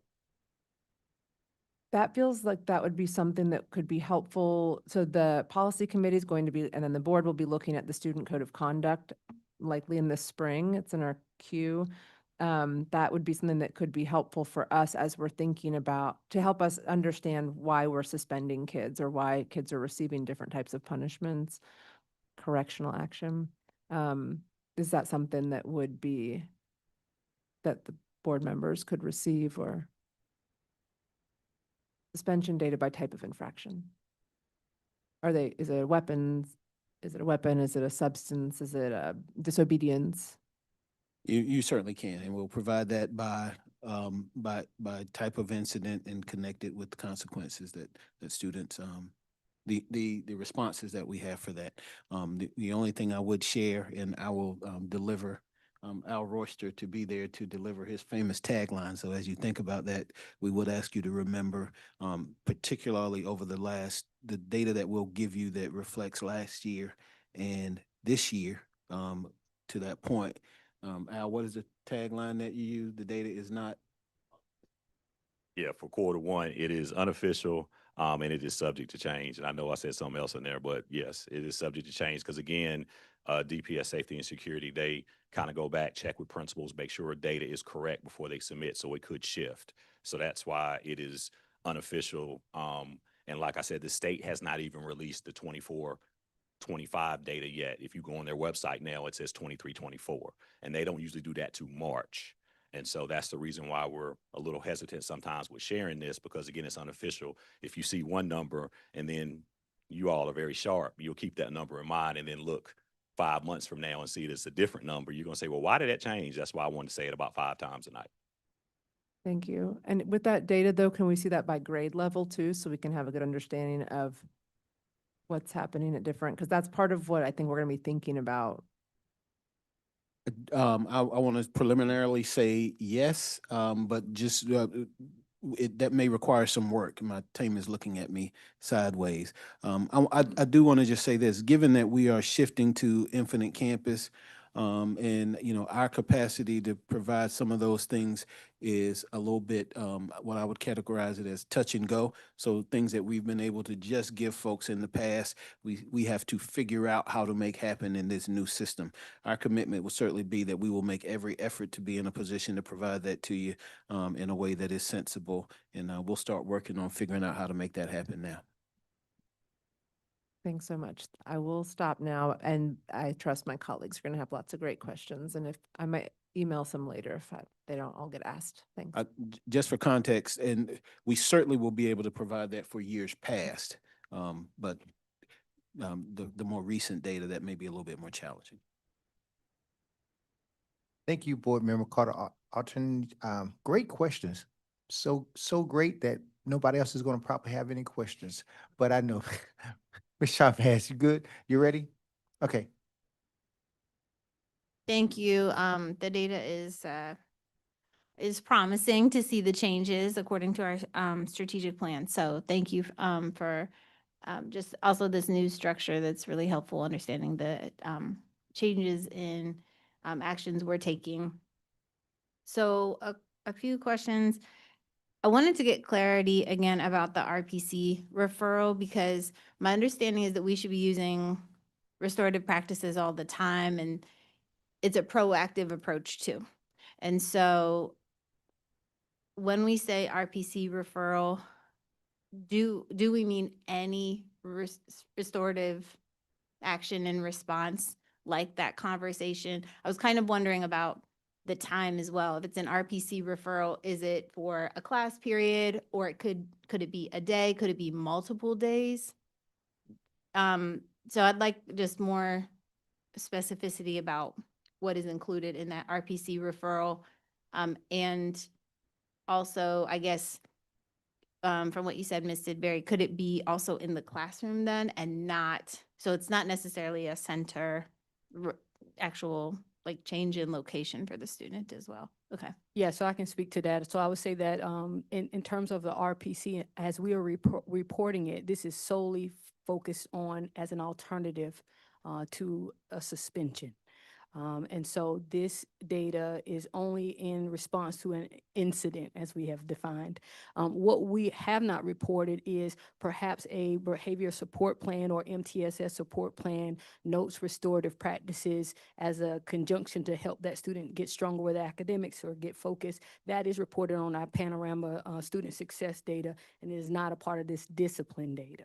So those are separate reportings. And to your note, there are many teachers who provide restorative practices right there in the classroom. It is noted either in their own documentation and lesson plans and their PLC plans, and that is not noted in this data. This is just holistically in changing how we respond to discipline practices. Okay, that's very helpful.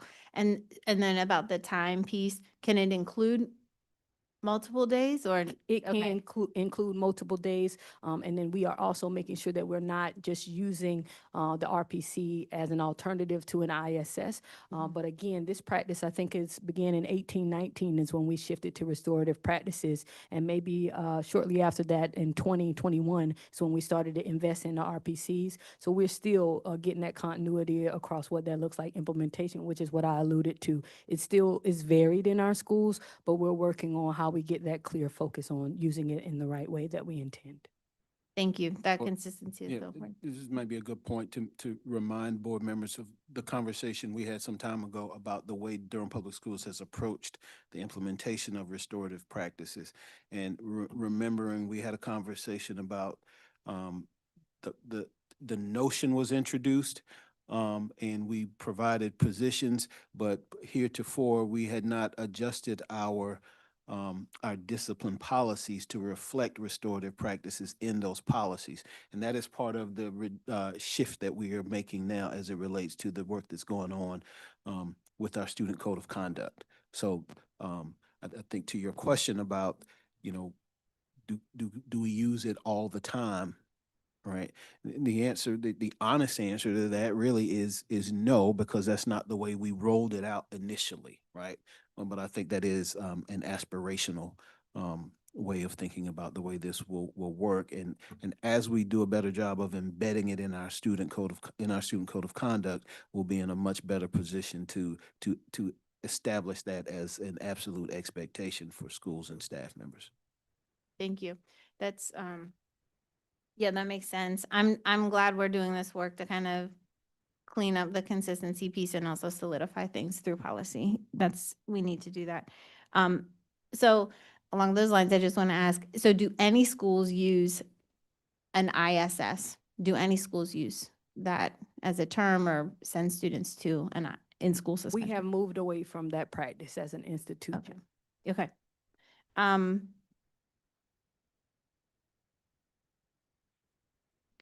I think I'd want to, again, make that aspirational.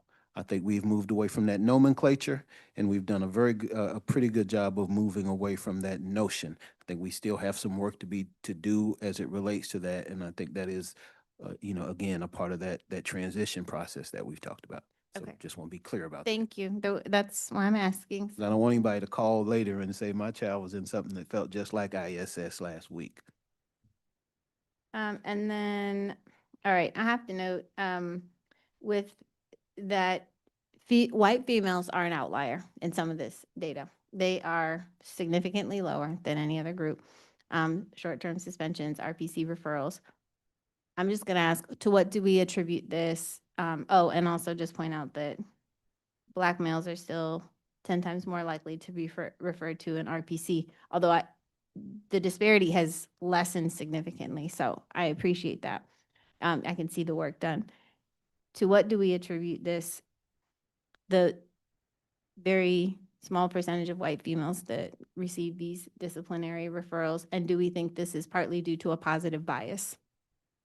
So what I will say just from a systems level is what I mentioned in the presentation around getting consistency and what these things mean in practice. One of the things that you'll see in discipline is that you can have a phrase like insubordination. What is insubordination? How do we define insubordination? As we look at our data, who is likely to be marked more as insubordination versus others? That is work ahead of us as we recalibrate with our student code of conduct and some policy adjustments. But that is more of a mindset shift, as I mentioned in my presentation. We have our structures, we have the tools, we have the resources. We have to now shift as an organization, commit to this work. It will be hard and difficult for some people to change their practices, but it is the work ahead of us as the strategic plan as our North Star. Thank you. I appreciate that answer. And then there was a community member, Eliza Strickland, who's representative from Durham Advocates for Exceptional Children, sent us some questions as well. Is there data about repeated suspensions and total days of suspensions that students accumulate over time, like with multiple short-term suspensions? Is that something you all are tracking, even if you don't present it to us? Is that? So our Educators Handbook platform allows us to look at that data over time. It is also a part of our impact meeting structures where we look at multiple data sources and look at root cause analysis with our schools to say, why is this happening? And so, yes, it is a part of what we do internally, and it is not something that we report. We report exactly what we report to the state as well as our progress monitoring data for quarter 1. Okay. Just for clarity, you're speaking of if a school has 50 suspensions, schools are able to see of those 50 suspensions if it's, how many kids make up those 50 suspensions and if it's some repeat offender. So yeah, they are monitoring that data. Okay, thank you. Yeah, yes.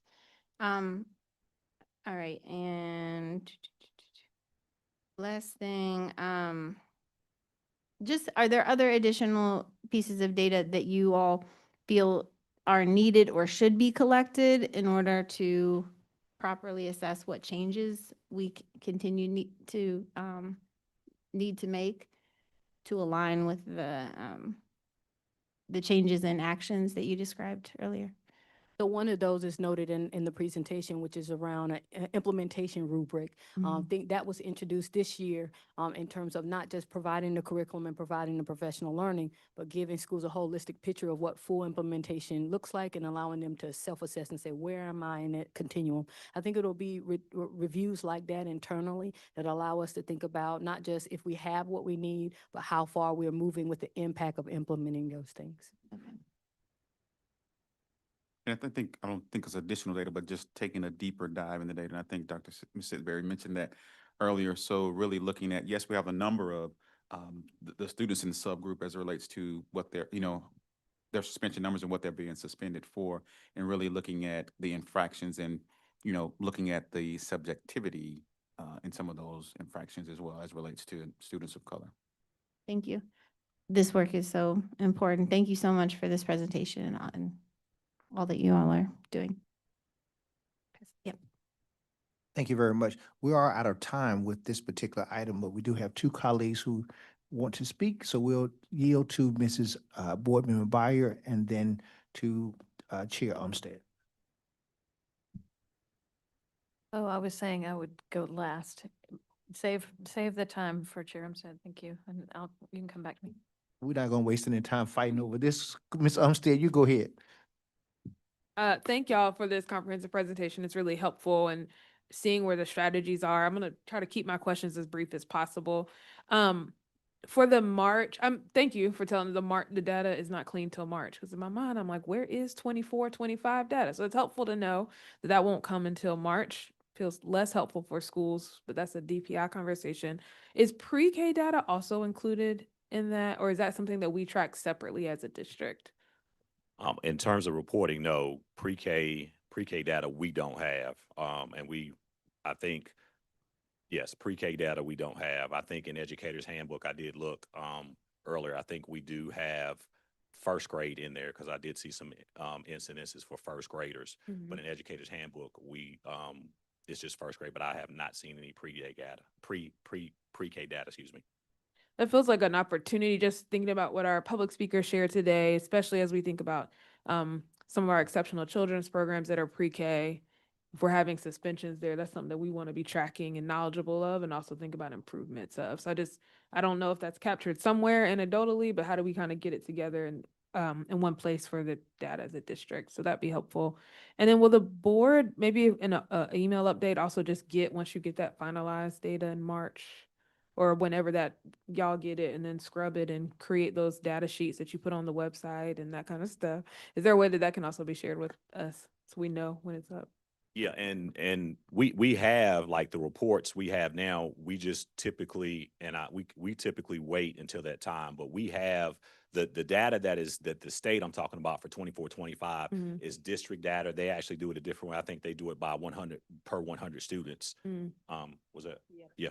So we have that data now. We just usually wait it per Dr. Lewis. If we need to go ahead and post the reports that we have typically that's on the website, on our website, we can go ahead and do that. We were just waiting. And we've also reorganized our website. I think I remember seeing your email asking that, is that we usually have academic data and then we have academic, discipline, and then subgroup data. And that discipline subgroup, I like to say, is student groups now. But that student group data is usually under that subgroups. We're going to reorganize our website where that data will be under discipline, so it'll all be in one spot.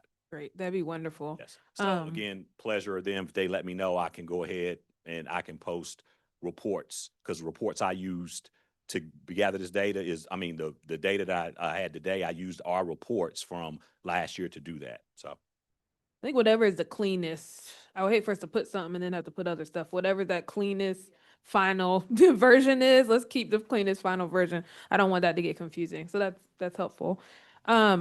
The other thing, I think what I hear a lot from community members and was highlighted in this presentation is a lack of consistency across schools and how implementation looks different across our schools, to fidelity across the schools, which is in some ways makes sense as our schools have different cultures, but we shouldn't have folks having really negative or disproportionately different implementation across schools. So really, kind of what are we doing to hold each school accountable for that high expectations we have around implementing restorative practices, so we don't have folks saying, you know, this really feels like ISS, which we've heard from some of our students and families.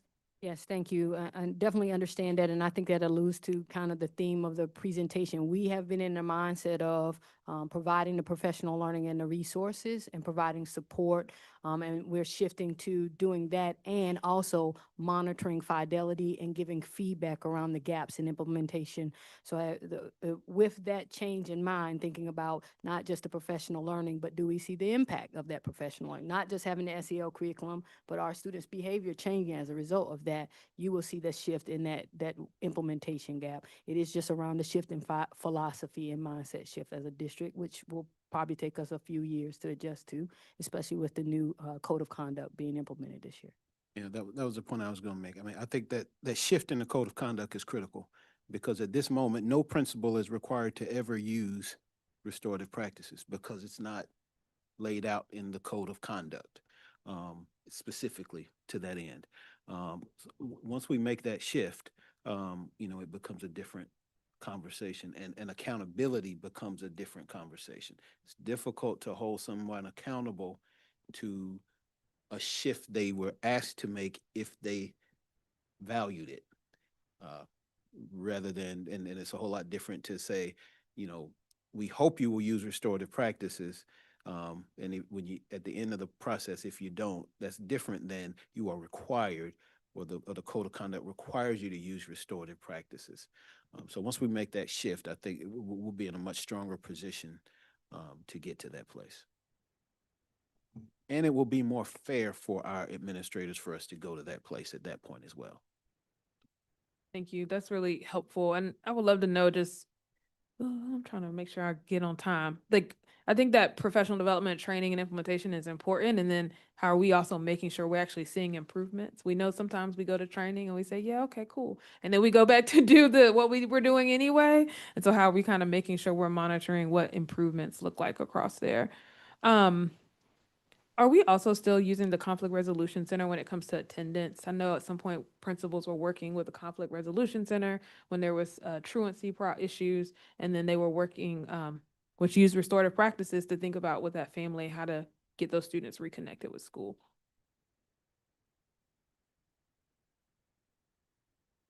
We'll have to go back and answer that. I don't know the definitive answer to that question.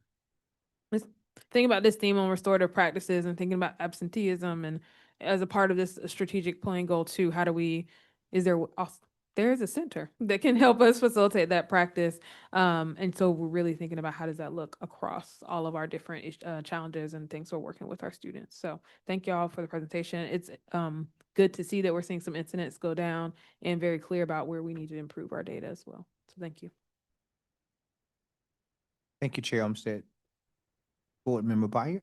So real quick and for follow-up, not for now, thank you to every educator that has spent so much time making these improvements. And as we work towards zero suspension, zero absenteeism, like let's give gratitude to the folks that are doing this really complicated, time-intensive work, and to you all for bringing the data. Long-term suspensions can be appealed to the Board of Education. I need our community to know that. I need to start seeing some again because perhaps the word got out in the street that this board says no and don't bother the board and don't bring them to the board. This board is child-centered, whole child focused, and we need to see those appeals occasionally and know that we need our community to know that they have the right to that appeal. It's been too long. I have two more that are going to be more question-like. Just as y'all focus on chronic absenteeism, I think that would be super important, perhaps even worthy for future boards' presentation, just on what we're doing to address those students, how our data is helping us inform and catch those students early. We know that that is a significant issue in post-pandemic, and I don't think we've gotten our hands around that yet. And then the Duke Children's Law Clinic did a report, and I wondered if staff might have a chance to look. Apparently, early grade suspension, before this would ever come to policy committee, I would like to hear from staff and what you all think, if the board is amenable. It's really policy changes that have pre-K through second or third grade. In Winston-Salem, Charlotte, and New Hanover actually have policies that say before a child would be suspended in those very early grades, it has to be reviewed by the superintendent or superintendent's designee in order to reduce those early grade suspensions, which have such an impact, a negative impact on students. So I'd be interested in y'all's input on whether those policies are helpful or not before we would ever dive into any changes in Durham. But and I can send y'all a link to that report from the Duke Children's Law Clinic. But thank y'all. And I can send it to the board. I just assumed the board already had it, but it's from the Duke Children's Law Clinic, and I'll send it to everyone now. Thanks. Just to that point, we do have a review process internally to respond to that, and we can bring that back to the board along with the attendance data to kind of talk that through. I just want to get clarification. When you mentioned the chronic absenteeism report, were you requesting that for a future report? I don't want to request anything. I think future boards, when y'all dig into this, might need a little more digging into that data and how we're targeting that issue and systems. But no, I'm not directing y'all to do anything, and thank you. I know y'all are keeping an eye on it.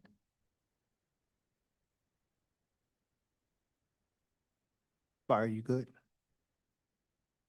Better than good. Thank you. Right. I'm great. Great. Thank you to my colleagues for those wonderful, great questions that were asked. Thank you very much. And to the team, Dr. Lewis, to your team, thank you for answering those questions, and thank you for the work that you're doing. This concludes your presentation. Thank you so very much. And as in theater, Mr. Teeter was on deck in queue, ready to come in, and I appreciate that. All right, Mr. Teeter, the next item is the budget feedback. You have 20 minutes, and you know the rest. Fantastic. Thank you so much. All right. Thank you, work session chair, Tab, board members, and Dr. Lewis. So we've, as you've known from our last couple of presentations, we've been sharing sort of the cycle of feedback that we were going through with this. And so the thought exchange, most pressing, so we opened that shortly after, or shortly at the holiday break, and then we ended up closing that exchange on the 9th. We had originally proposed closing that on the second, but we extended that to allow more time for folks to participate and get as much feedback as possible. And so grateful for my partners in Ms. Cooper's office in Public Affairs for all of the different ways that they impressed on folks to engage in that. So on the next slide, we sort of lift up just sort of the overall data in terms of participants. And so we were able to collect over 1,000 thoughts through that process. And on the next slide, we get just sort of a breakdown of the folks who participated. And as a reminder, you could answer more than one of these and fit in more than one category. But really grateful to see the parent guardian participation at 67%. So 811 of those and 402 of our employees. And we know some of those intersect, but really glad to see 33 students. So maybe some of those folks will come forward and identify themselves to participate in Dollars and Decisions later. That would be great to have more student engagement in that process.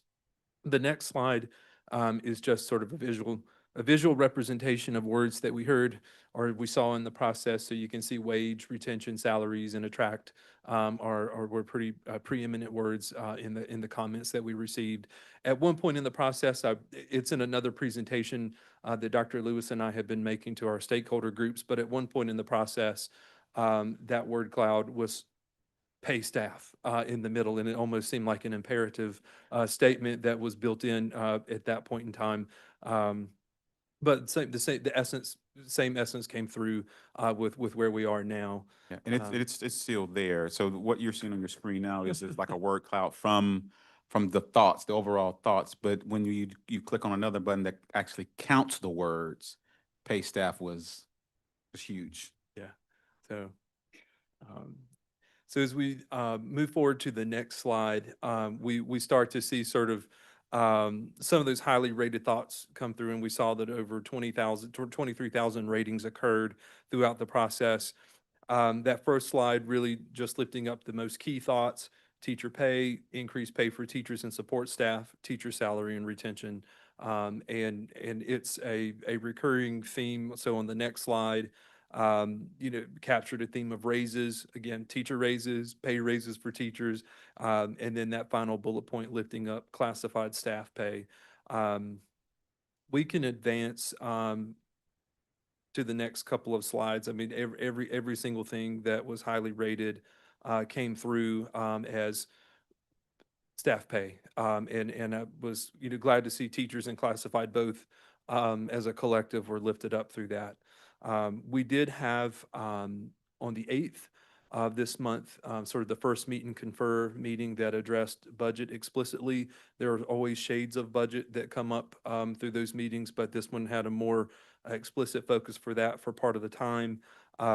They've lifted up sort of some of their existing points of advocacy with classified pay, so with the living wage for Durham and addressing compression, extra duty pay, bereavement leave, and the concept of the transportation supplement, and specifically in that context of perhaps expanding our current transportation supplement to include the safety assistants that are on the buses.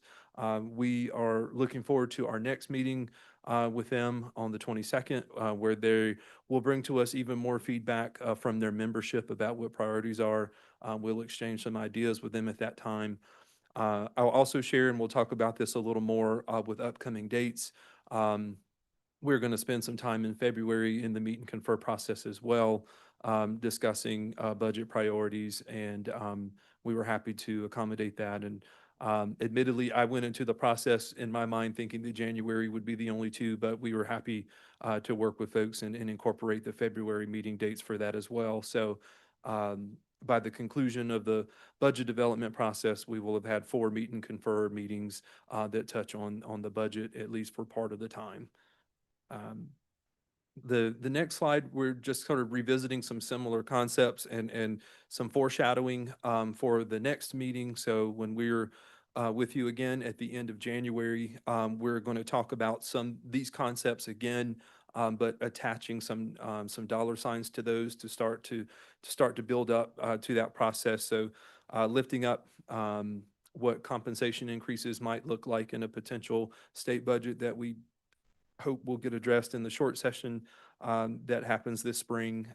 We can guarantee that our retirement contribution rate is going to increase, that our health insurance contribution is going to increase.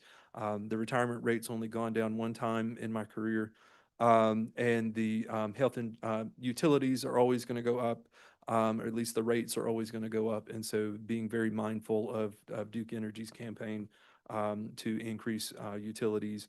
And then also so very carefully monitoring federal funds and lifting up in the spirit of the budget transparency conversations that we've been having, lifting up what we're currently doing with our federal funds that are potentially endangered. So those same federal funds that we heard conversations about earlier in the year with Titles 2, 3, and 4 in particular, and making sure that we have a plan for how we would continue doing what we currently do with those, which very much presses into our classrooms.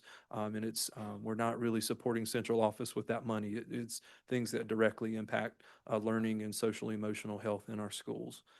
The next slide, we're just working through review of expansion requests. And so, commendable. My colleagues are always thinking about what new things can we do to be better and make the district better for children and make us better operate and support what we have. And so we are continuing to evaluate those. We've started lifting up some of those to our feedback groups to hear what their reactions are. And we'll continue to press into those to see which ones are really going to be critical in the superintendent's recommended budget to start getting board feedback and thoughts on that. On the next slide, again, as a reminder, just sort of as a starting point, this is not an exhaustive list of what the priorities are, but certainly three that are preeminent. That continuation cost is just more important than ever. Just want to keep that in the forefront, particularly with the federal dollars entangled in that. Classified pay, we've seen a lot of intersect with our feedback groups, the survey and administration where classified pay is concerned, and that is shown through very brightly. And we have committed for the next meet and confer meeting, or by the next meet and confer meeting, to come forward with some additional models to kind of work through and think about what might be palatable as we work forward to address the living wage and the compression in the salary schedules. And I think it goes without saying, occupational and physical therapy, we hear that loud and clear, and we certainly have some thoughts and models in mind that would make us more in line with some of the other districts that we heard about tonight, among others. Capital outlay, another space that's critical. We've heard that from some of our feedback groups in particular. So we've, at this point in time, met with the superintendent's teacher advisory council. We've met with parent ambassadors. We've met with the principals advisory council, in addition to DAE, and across a couple of those groups, we heard kind of very loudly and clearly about concerns with temperature regulation, heating and cooling. We've heard about roof leaks and other things that they want us to be mindful of as we formulate how we move forward with our capital outlay needs. We've also heard feedback about technology, and we've heard about some opportunities that are out there that do align, interestingly, with some expansion requests that we received from the Information Technology Department. And we'll be lifting some more of that up at the next meeting, but really kind of thrilled to see some of those intersects and seeing that leaders in the district have their ear to the ground and they're lifting up things that we're hearing from other folks.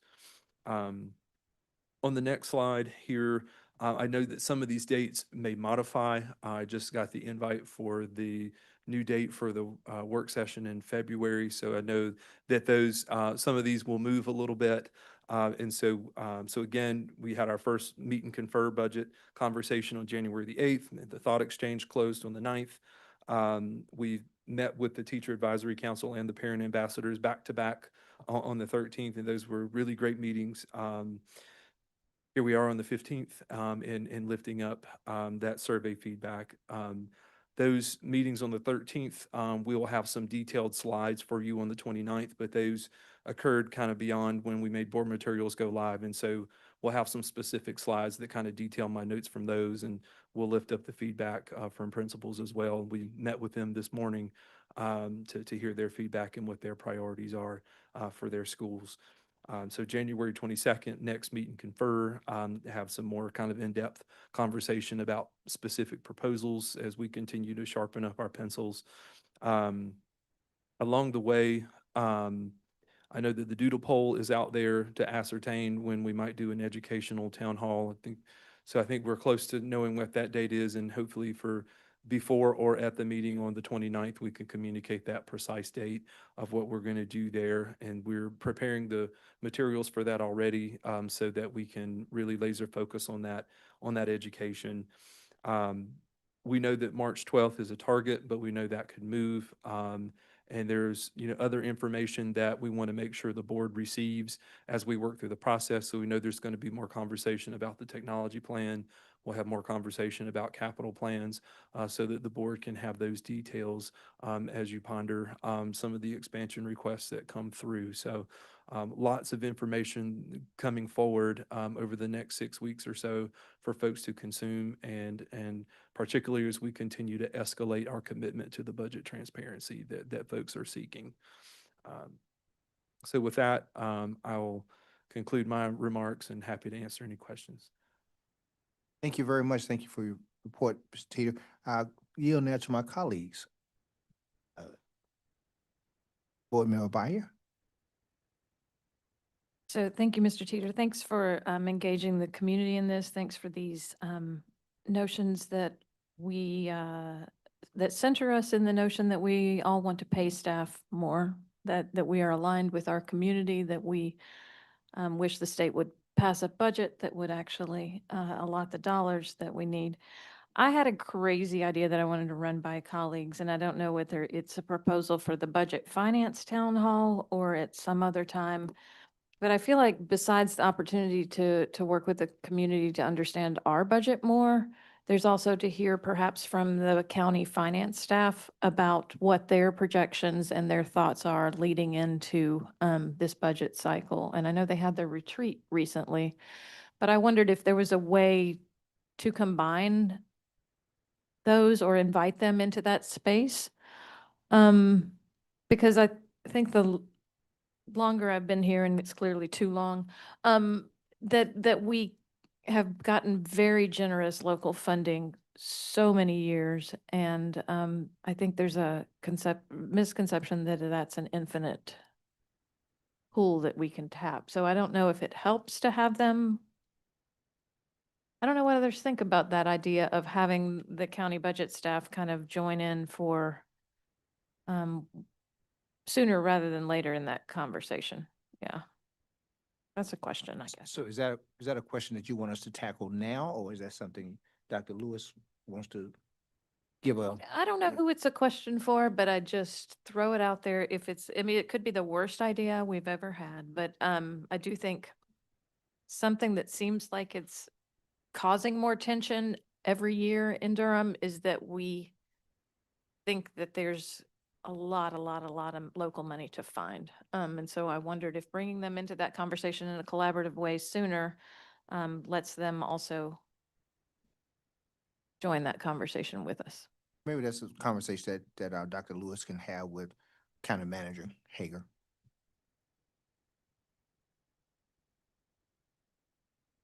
Thank you. Colleagues? Ms. Chavez? Just to weigh in on that. So the main goal you're suggesting, Ms. Byer, would be to educate people about the county budget and how we fit into that? Is there more? Yeah, I think that we are knit together. We have no funding mechanism other than county funding and what they are able to lift every year. We are dependent upon them, that relationship and that information. It might be good to have half the agenda about how our budget works and how the county works, and a space for them to actually share kind of what their stressors are as well. Yeah. I think that could be helpful. I'm not I'm not decided right now if I think it's the best idea.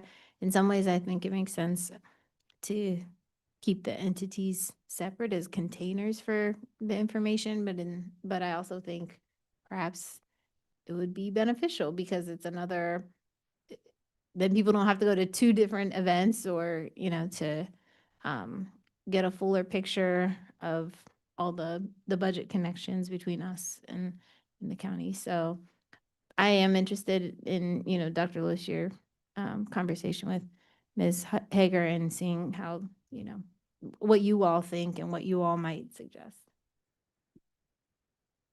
Thank you. Other colleagues? Board Member Carter. This is related, and I'm sorry if I missed this, but the plans are to have a town hall and a public hearing. And the town hall is more information sharing, but also, could you explain, please, the difference and what your vision is for those? Sure. So the town hall is definitely right. So a focus to provide more education, so specifically around where our funding comes from, how it works.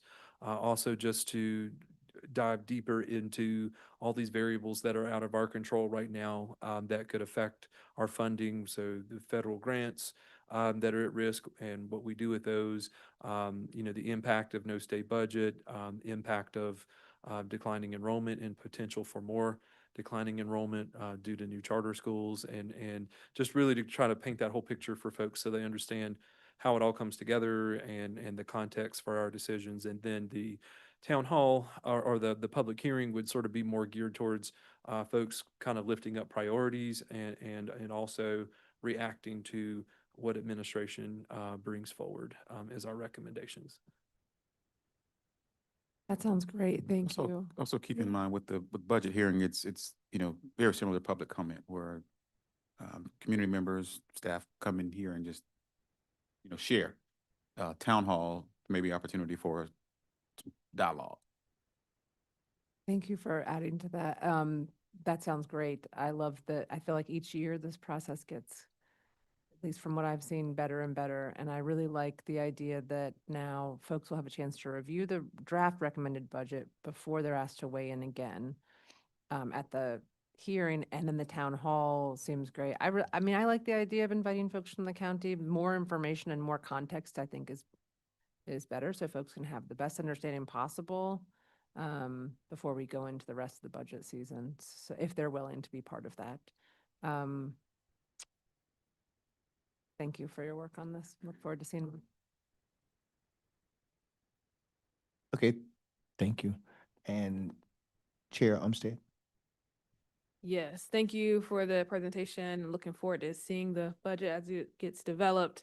I'm gonna try to keep it really brief. I think the idea of a town hall and inviting the county, I think as long as we can keep the agenda not too long, I think we're keeping folks' attention. As we get too nerdy into the budget might be harder, right? So get higher level conversations.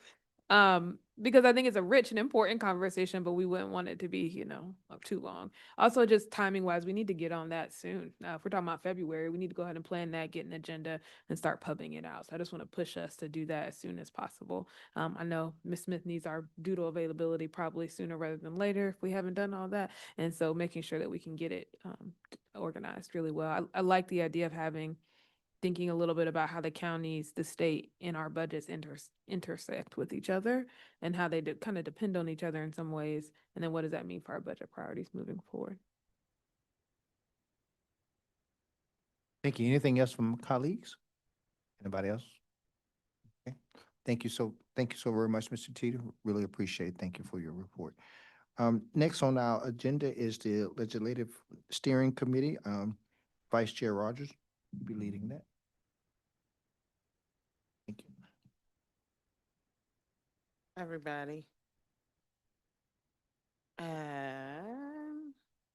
Pulling up the slides, sorry.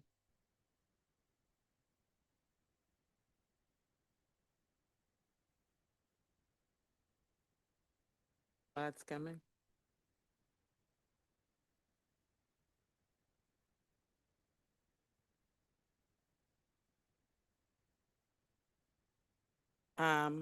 Yeah, so the slides start out with our purpose.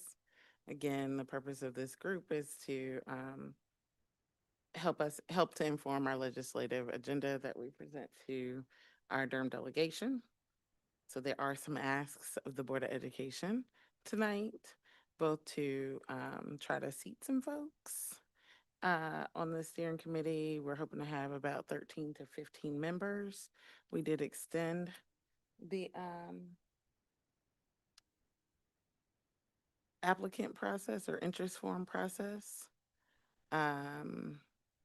until January 9th, the same day Mr. Teeter talked about in his presentation. So my ask tonight is that we spin the wheel, select one person from the wheel from each category. We did not have anybody from the Durham Chamber of Commerce apply, but I would like to extend an opportunity for somebody to express interest from the chamber going forward and be added to the committee if the board's amenable to that later. And then, so everybody will get an email. I've got the draft email ready to go out. It includes a when to meet so that we can collect when people are available instead of being specific about what dates are going into the doodle poll. Just a different way of collecting that feedback. And the proposed agenda is included in the email, as well as our previous legislative agendas. We will, the proposed agenda for the initial meeting. And we will also select a secretary that will be responsible for recording the minutes from that group and getting them to Ms. Smith and to Chair Umstead. And at the initial meeting, the idea is to gauge a timeline for the number of times this steering committee is going to meet and dates that we're going to do outreach to meet with the delegation, members of the delegation in the interim, so that they have a full understanding about what requests we can make in our legislative agenda as it pertains to state statute and what the state can and the delegation can and cannot do on our behalf. So sorry y'all, I'm on slide 6. What I get for starting early. So what I'm asking for the BOE support is to schedule a meeting with the Durham delegation. So start that doodle poll and process so that we know when the draft legislative agenda needs to come to the board as we go into this initial meeting so that we can work backwards. And we will bring a calendar that we would like the board to approve so that Ms. Smith can post those steering committee meetings, because they will be open meetings, and she can help us to find, or whoever the superintendent decides can help us find locations for the steering committee to meet and do the meeting notices so that we're not doing that every time we're trying to meet and hit a deadline. Are we still all amenable to doing a legislative steering committee and we're ready to spin the wheels? Spin that wheel. Ms. Smith, are they working? Okay. Any other comments or discussion from my colleagues? We'll go around.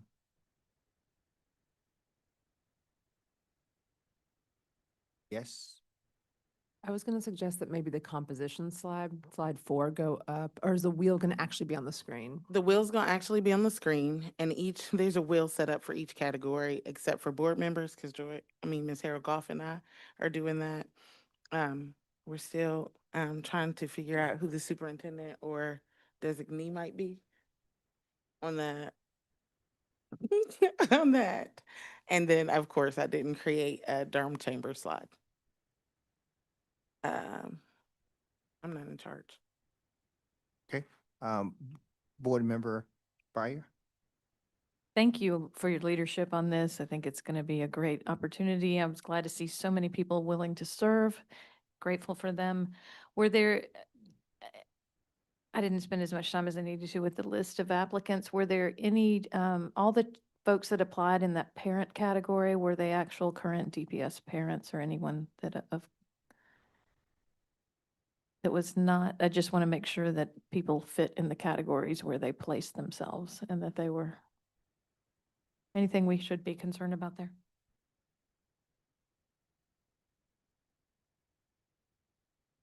I can't speak to whether they're actually DPS parents. Ms. Chavez? It seems like if they, when the wheels spin, then we could just verify at that point. That's a great plan. Make sure that they're, and I like the idea also of keeping the slot open for the chamber and reaching back out again. Thank you. I'm looking forward to the wheel. Anything else from colleagues? Any other thing? Ms. Rogers and Vice Chair Rogers, anything else from you? Nope. So if somebody is selected, and they, from one wheel, and they show up in the next wheel, Ms. Smith will have to remove their name from the next wheel because they can't take up 2 spots. Some of them were eligible for multiple, or we could wheel again. And then, so I want us to spin it twice so that we get them and an alternate. All right, go ahead, Ms. Smith.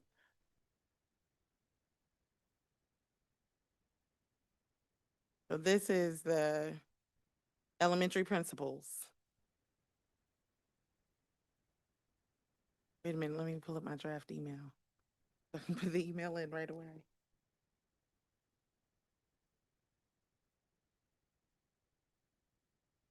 Catherine Blackburn. Thank you. Congratulations.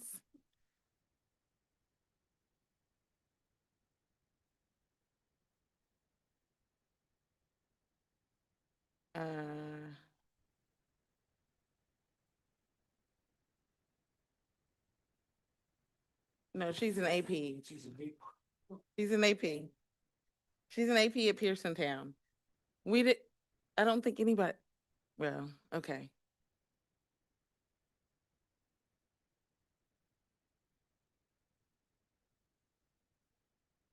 Yes, and so Victoria Kramer is the alternate. Aspire, are you taking notes?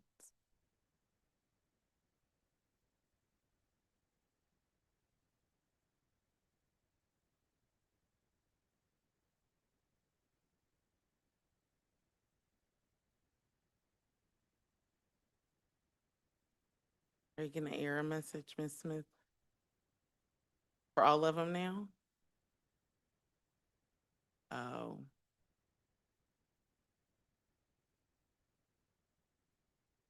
Yeah, some Jeopardy music.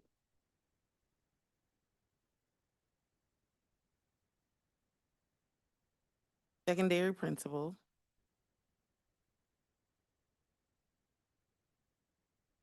Yep. But I figured they get a wheel spin. And it's also an AP. Yep. George Ward III. Congratulations. Welcome to advocacy.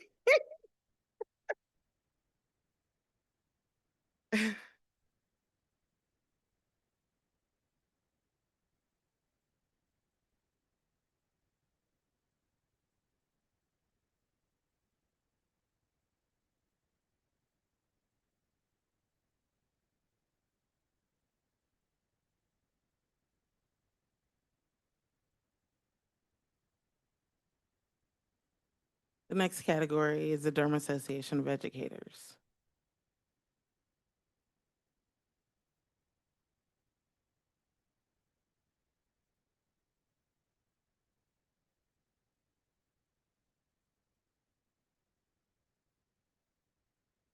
Congratulations, Professor Parker.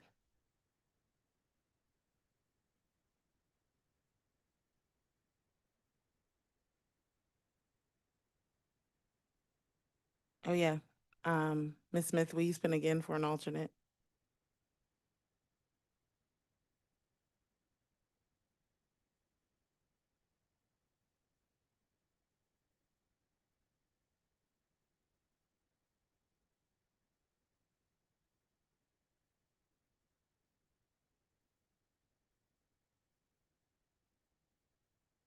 It picked somebody.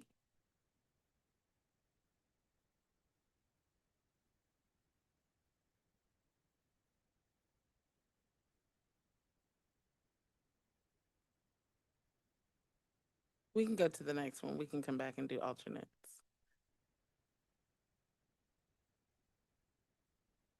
This is from the Durham Council of PTAs.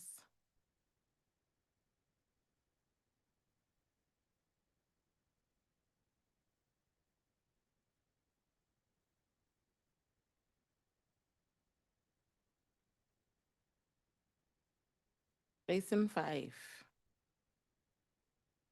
And the alternate will be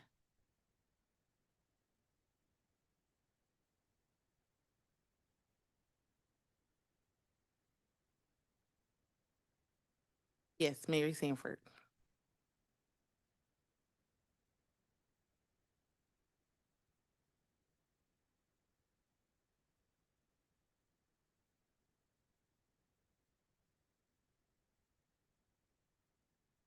Thank you, Ms. Smith, and thanks everybody for your patience. This is the DPS Foundation. I think we only had one applicant. So we can skip that one. It's Brianna Kennedy.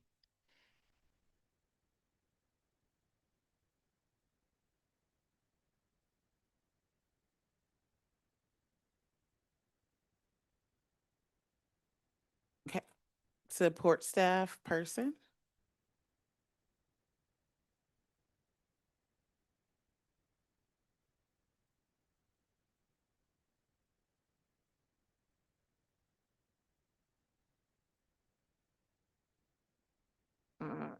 Lois Murphy, congratulations.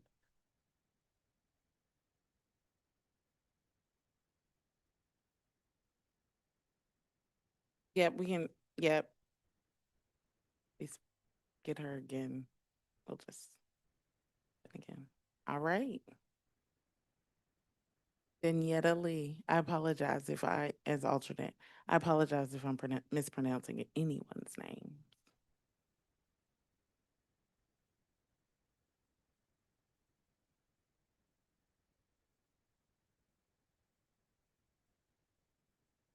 Student representative from high school.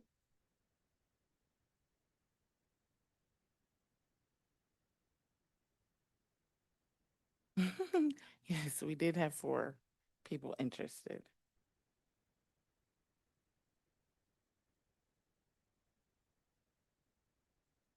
Sasha Wolfram, congratulations.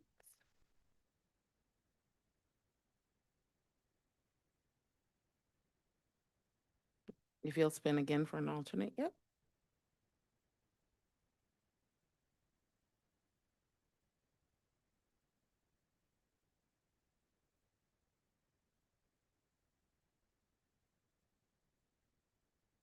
Lucia Harrington is the alternate.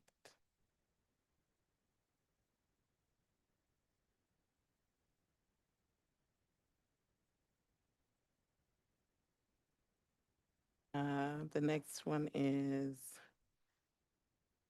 teacher representative.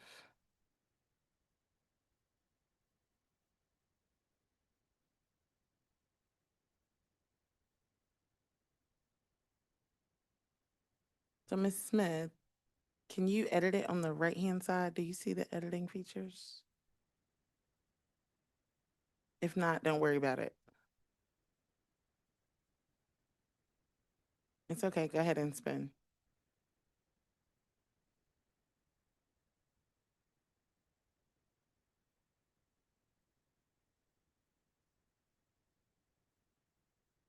Congratulations, Tanya Jackson.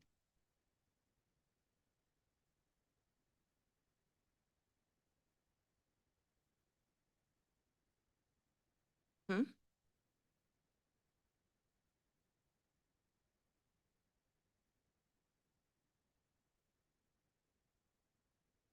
You'll have to spin again.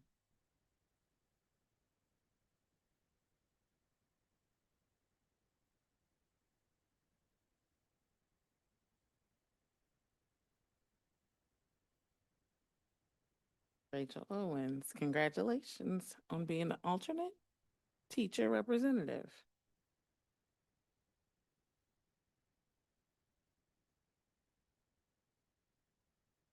Okay, the next one is elementary school parent guardian representative. Only a few more, y'all.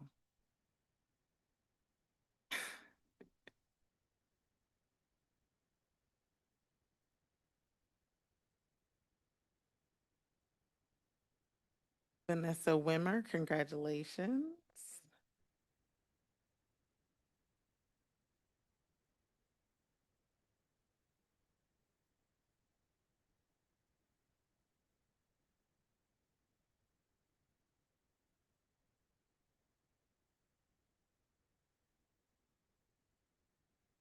And Tracy Hembry as the alternate. Then the next category is middle school parent or guardian.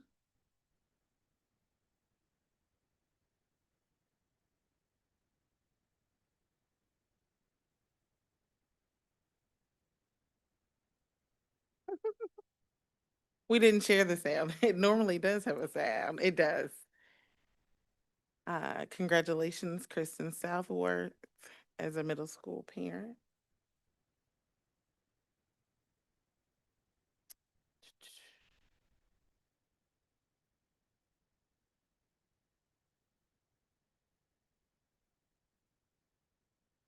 Kelly Riley is our alternate for middle school parent representative.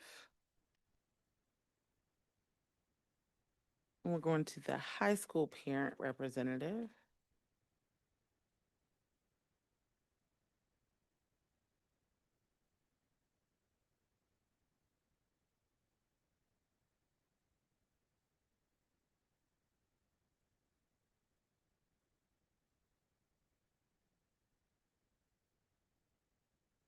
Congratulations, Margaret Hall.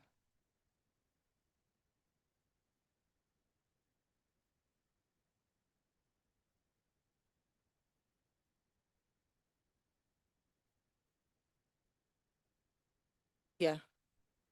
Also, Storm is the alternate for the high school parent.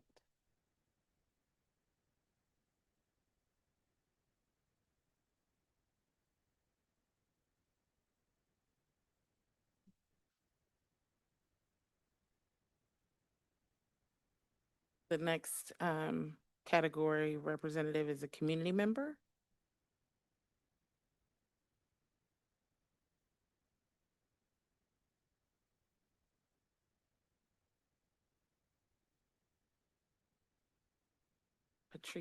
Patrice High, congratulations.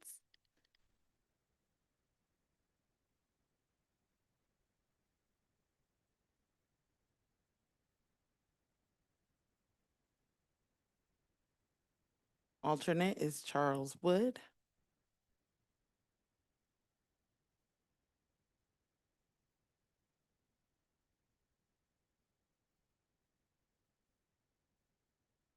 And we needed to go back and spin the alternate for Durham Association of Educators, is that right? Oh yeah, D8, EC. I think there are only 2 people and Kristen Southworth has already been seated. I can't see who the other person is. Rebecca Ferguson, congratulations.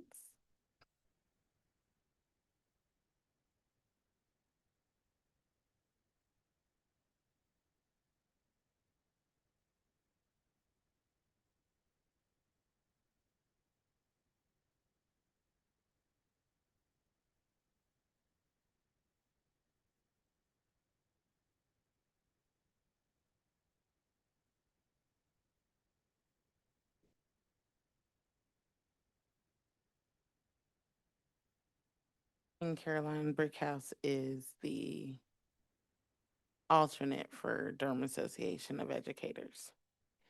Thank you all. Do we need a motion to approve this committee? Attorney Malone. Chairman Malone, Vice Chair, I'll come to you. I think Dr. Lewis is, Hold on, Dr. Lewis, go ahead. yeah, as a chamber board member, I reached out to our colleagues. Can we add Angelique Stallings for the chamber? She has agreed. Thank you very much. absolutely. Congratulations, Ms. Stallings. Thank you so much. Thanks. Okay. Now we'll yield back to Attorney Malone. Wait, please. wait. I'm gonna put Dr. Lewis on the spot. He got a chamber member, but not a cabinet member. It'll be Dr. Anthony Lewis. Congratulations. Okay, congratulations, Dr. Lewis.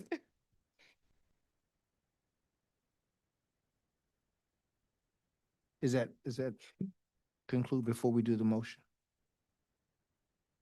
Do we need to do a motion? Yes, you need to do a motion, but I think the motion can be something simple like to appoint the committee members and alternates as displayed with the Can I have a through motion? the selection process. I move that we appoint the committee members and the legislative committee members, steering committee members, and alternates as determined by the wheel and this evening, as well as Ms. Rogers, Vice Chair Rogers, and Ms. Harold Goff. Yeah. Second. It was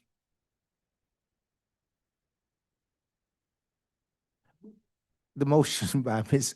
Byer and seconded by Ms. Harold Goff. Any questions? All in favor, say aye. Aye. Any opposed? Sign. It passes unanimous. Thank you so very much. Thank you, Ms. Vice Chair Rogers, for that. Well done. Thank you very much. Thanks All for right. everybody being willing to serve, all applicants. Thank you. All right, thank you again. And now the next thing is for information only. Board member, that's for information only. And now we'll move to our summary of follow-up items, and that will be by Dr. Pittman.